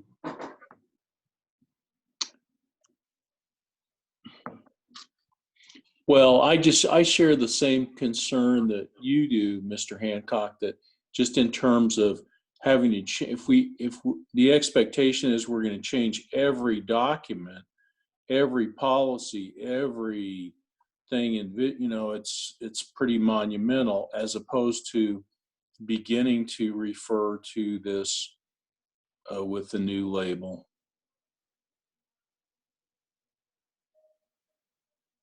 Yeah, I think the policy thing too is huge, just because all of the statutes and policies refer to classified and support staff. So I don't know. We would have to work together to come up with a plan of what that means, and the amount of work there is definitely multi-year at this point. I think I'm thinking about maybe some language that right here in the first part of the proposal that kind of determines what that looks like going forward. I don't know how that all goes through, and what it looks like going forward year after year. I think we support the term. I agree that they are educational support professionals. I don't think there's any question about that. I'm just thinking about the short and long-term effects about putting something like this into place and being able to, enact it properly based on the spirit of what we're trying to accomplish.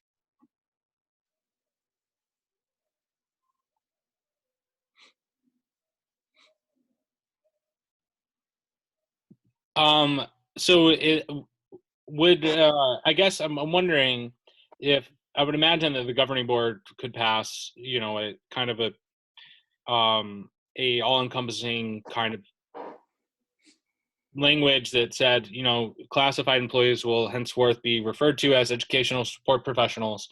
And, we could provide leeway. I mean, it could be a couple-year process to change the documents. I know that we're doing the combination of the handbook, so that could definitely be a task for that committee.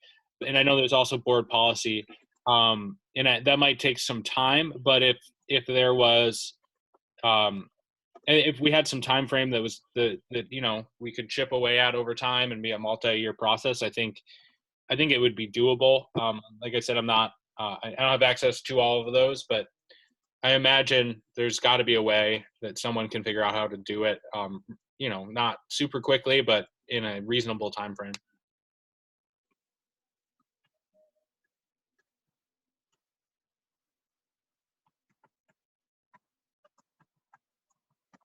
What do you think about that language, except for the lack of the L on the word school?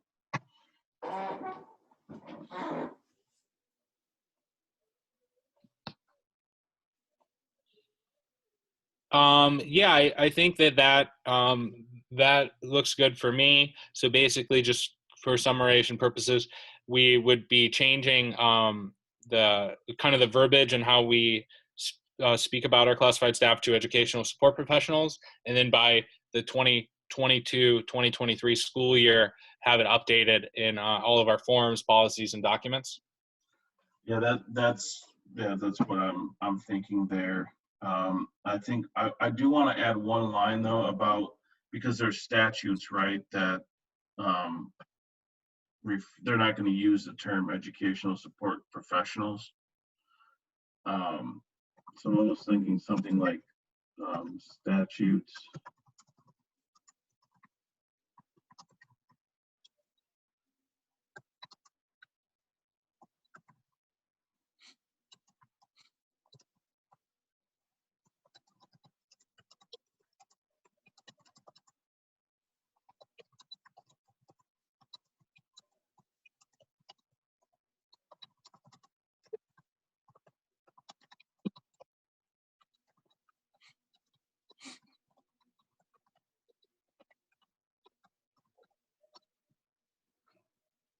So statutes that reference classified staff, support staff, or at-will employees will still be connected to Cartwright's educational support professionals.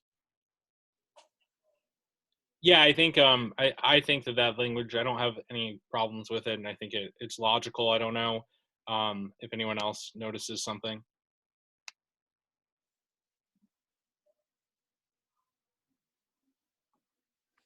Dr. Murphy, what are your thoughts on that? Yeah, I think that's a good addition. Yeah, I'm not sure how much we're taking on getting that done by 22, 23, but I mean, I'm not opposed to the change. It's just, the devil's in the details of getting all the supporting documentation aligned.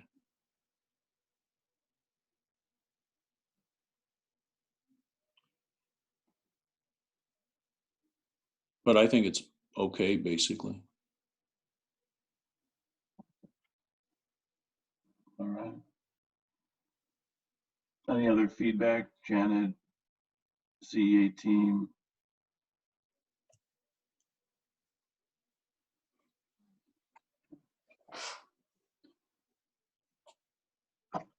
Me, Or I think we're good to sign on our part. all right.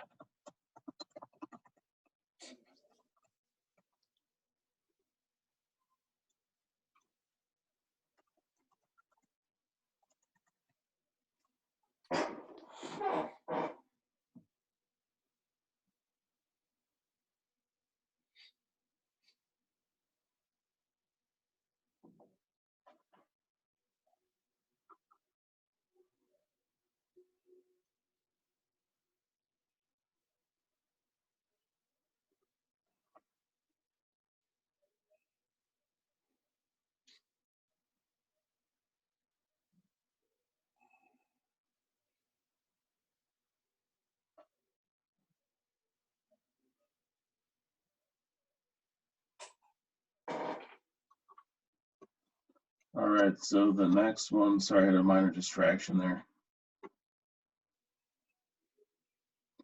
The meet and confer procedures, let's go to that one. I think that was in the main folder, right? That's correct. Okay. So looking at this one, I mean, reading the handbook, I don't know that, getting into the association's bargaining unit and that kind of stuff. I mean, I don't know how clear that is. And I don't mean this in a negative way, but, having classified employees on the bargaining team for CEA is a new thing. I support it. I think everyone on the board team supports it as well. So Dylan, just talk me through just what your thoughts are on this one quickly, so I understand where you're coming from. Yeah, I mean, in terms of classified employees being on the bargaining unit, I don't know. I know Dr. Murphy probably remembers Maggie Morales, which was before I was involved in leadership. She was on our bargaining team, so it has been a good, I think, 4 or 5 years since we've. And I can't speak to the far back history, but I do know that we've been essentially a wall-to-wall association in our representation of classified and certified staff for a very long time. And I think that what we've tried to do is to make sure we're advocating for everyone, and I think that's been pretty clear across the board. And that's how things will be moving forward. However, in regards to this language, I don't know if that if that's really a relevant part of this conversation, because what this is referring to more is that, I guess someone in our bargaining unit, and classified staff has been and is in our bargaining unit, or ESP, I should say now, educational support professionals.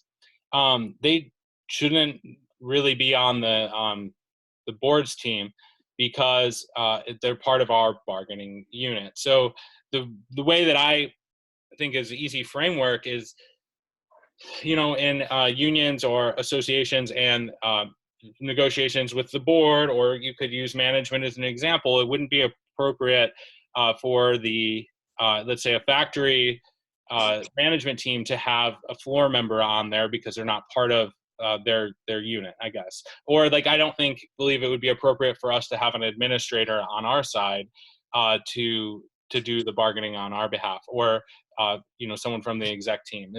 Hopefully that makes sense. My concern is if you actually read the document and look at the definition of the meet and confer unit that you're a member of, it represents those on the teacher's salary schedule. It does not include classified employees. However, we have embraced that and think that's a good idea and have endorsed that idea of your being wall to wall. We have not tried to dictate to you who should be on your team. So I kind of think, just my opinion, we ought to be able to pick our own teams.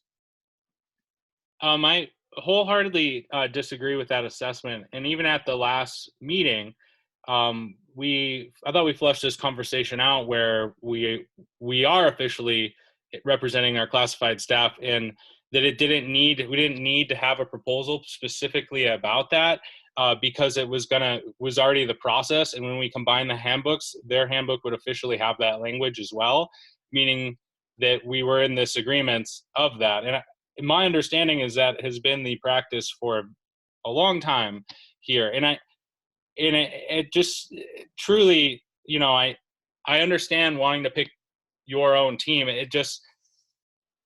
It's uncommon in association or union relationships with boards and or management and other positions for that to happen.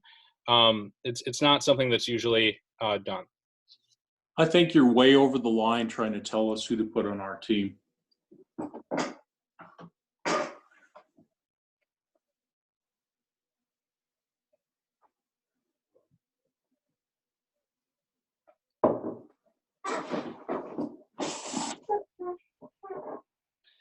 So just to be clear, having someone from our bargaining unit on the board's team could be considered a conflict of interest as well in terms of promotions to management positions.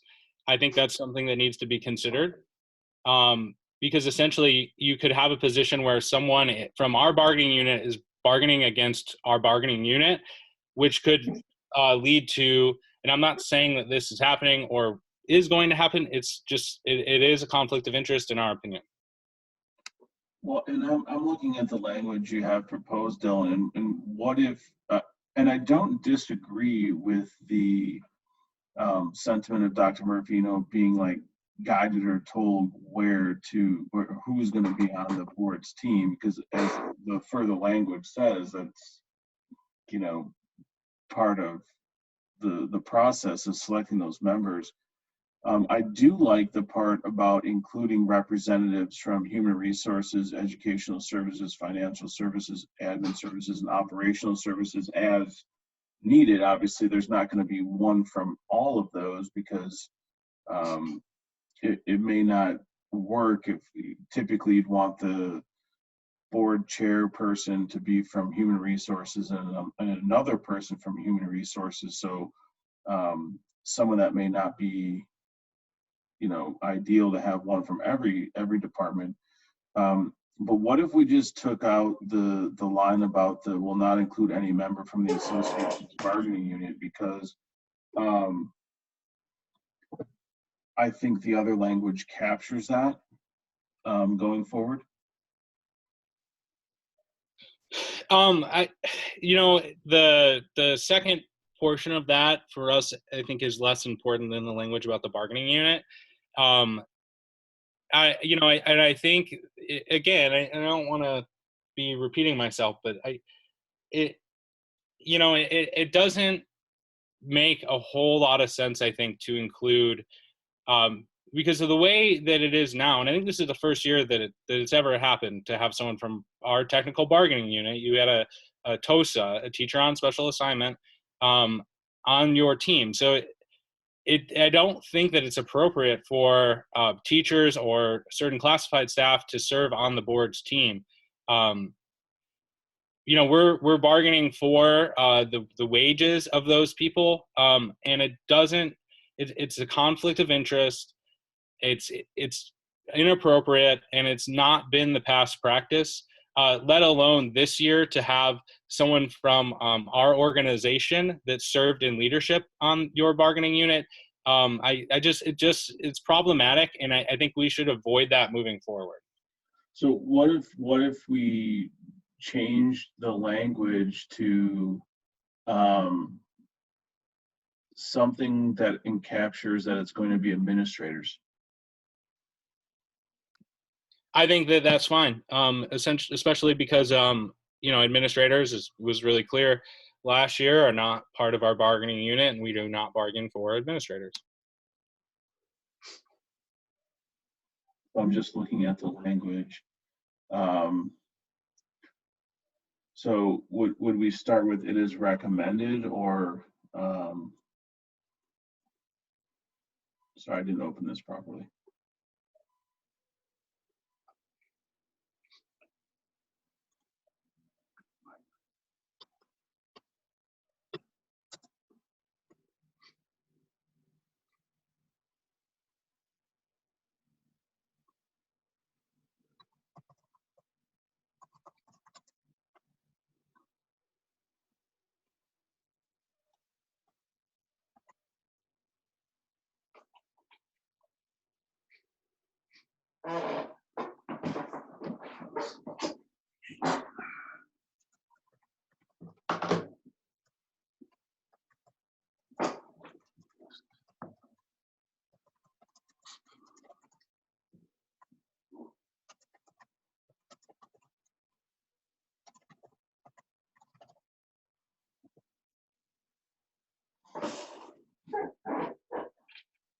How does that look? At first glance, I think it looks good, but I would have to have a short caucus before we accept this new language.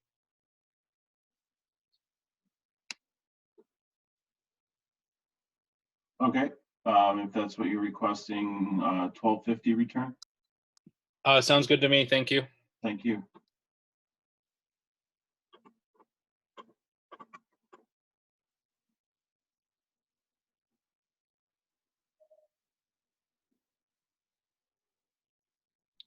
Oh, I was gonna say Michelle's not, but she is. Okay, so Dylan, I'll turn it over to you. Can you bring up the language as well again? Yep, working on screen orientation here. Okay. Okay, so the first thing that from our team that we wanted to express is that as we continue to move forward, we're hoping that everybody is speaking to each other in a respectful way, and we feel like for the majority of me and Confer, it's been that way.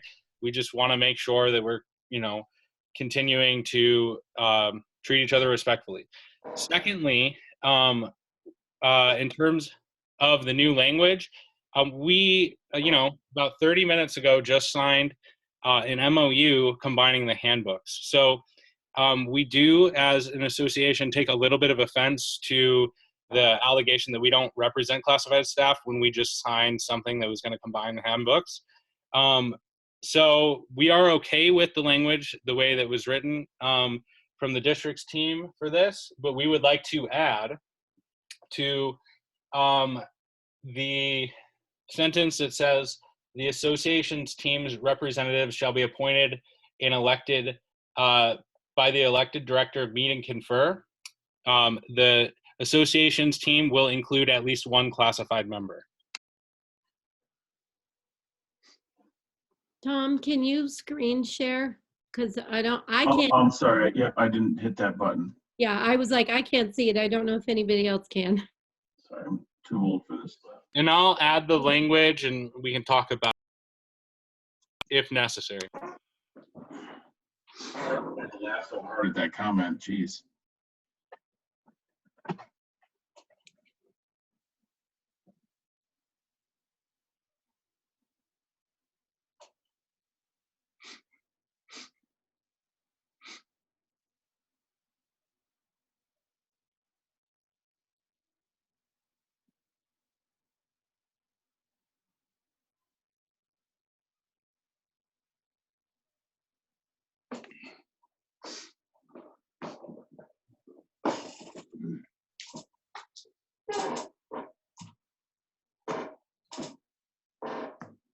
I mean, I looking at it, I mean, I do, you know, I'm a little apprehensive about like this document telling us who we can have on the board's team or not on the board's team. I see it as a bit of a, I don't know, maybe an unnecessary power play. But I also understand where you're coming from. So I guess could you kind of clarify, Dylan, in our last few minutes here, what the spirit of that is? So the spirit moving forward is just a standard operation between, I guess, unions and employers, or in our case, their association and the board. Like I've mentioned, it'd be hard to find situations where the one side having members of the other side's bargaining team in their unit was an acceptable practice. I don't think that we're out of line in requesting that. And we're not trying to say that there was any malicious intent with that happening this year. All we're trying to do for the future is make it a little bit more clear and those expectations, because like we've kind of mentioned, it can cause a conflict of interest. And I think it's important to consider that moving forward. And it's something that is important to us, that if we are bargaining for employees, that the employees that we're bargaining for aren't bargaining against us, is, I guess, a simple way to put it. Okay. Not that this is necessarily an us versus them, format or scenario, but there are disagreements, and I think it is important. We have a process of electing boards to our association, and then we have a process of appointing and approving, our chair, and we want to protect those processes. Okay.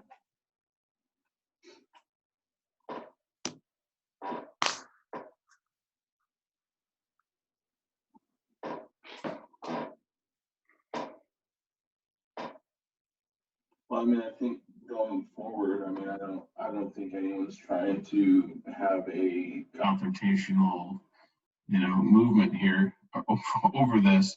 I do understand the perspective of not being told like who's going to be on the team. I understand your perspective. So I think the best thing to do is just to keep this as a pending one right now, language as is, Dylan, as we just edited it. And follow back up with it next in 2 weeks. That sounds good for our team for now to come back and process this for a couple weeks and then move forward. Okay, sounds good. So looking at the agenda, that was the last thing on there for now. Obviously, there's some new ones, pending ones, etc., that we'll continue with next time. So the next schedule will be April 16th at 10 a.m. Via Zoom. So I will make sure that the agreed upon proposals, great work. We end up with 5 of them today. So I'll get those through the process that they need to go through, and then we'll reconvene on the 16th.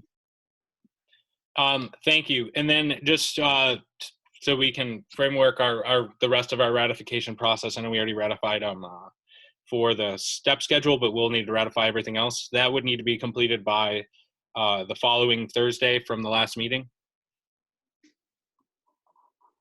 Are you referring to the salary schedules or? No, sorry. Just to be clear, to ratify our proposals through our process, we want to do that before the board sees the proposals. So I guess we're wondering when the board will see these final sets of proposals. Well, there's a board meeting on April 23rd. So that would be the first opportunity.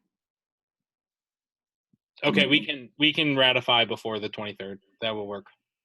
Okay. Okay. All right. Sounds good. And thank you, everybody on the call, and for everything that we've came to agreement and the discussions we have. I think we're having a really good session this year, and I appreciate the honesty and the spirited debate. Thank you. Thank you, Dylan. Thank you, Dylan. Guess we'll move to adjourn at this point. Seconded. All right, well, the meeting is adjourned. I will stop the recording and figure out what we do from there as far as if we want to publish it or what we're going to do with that. Okay. All right, thank you all. Thank you.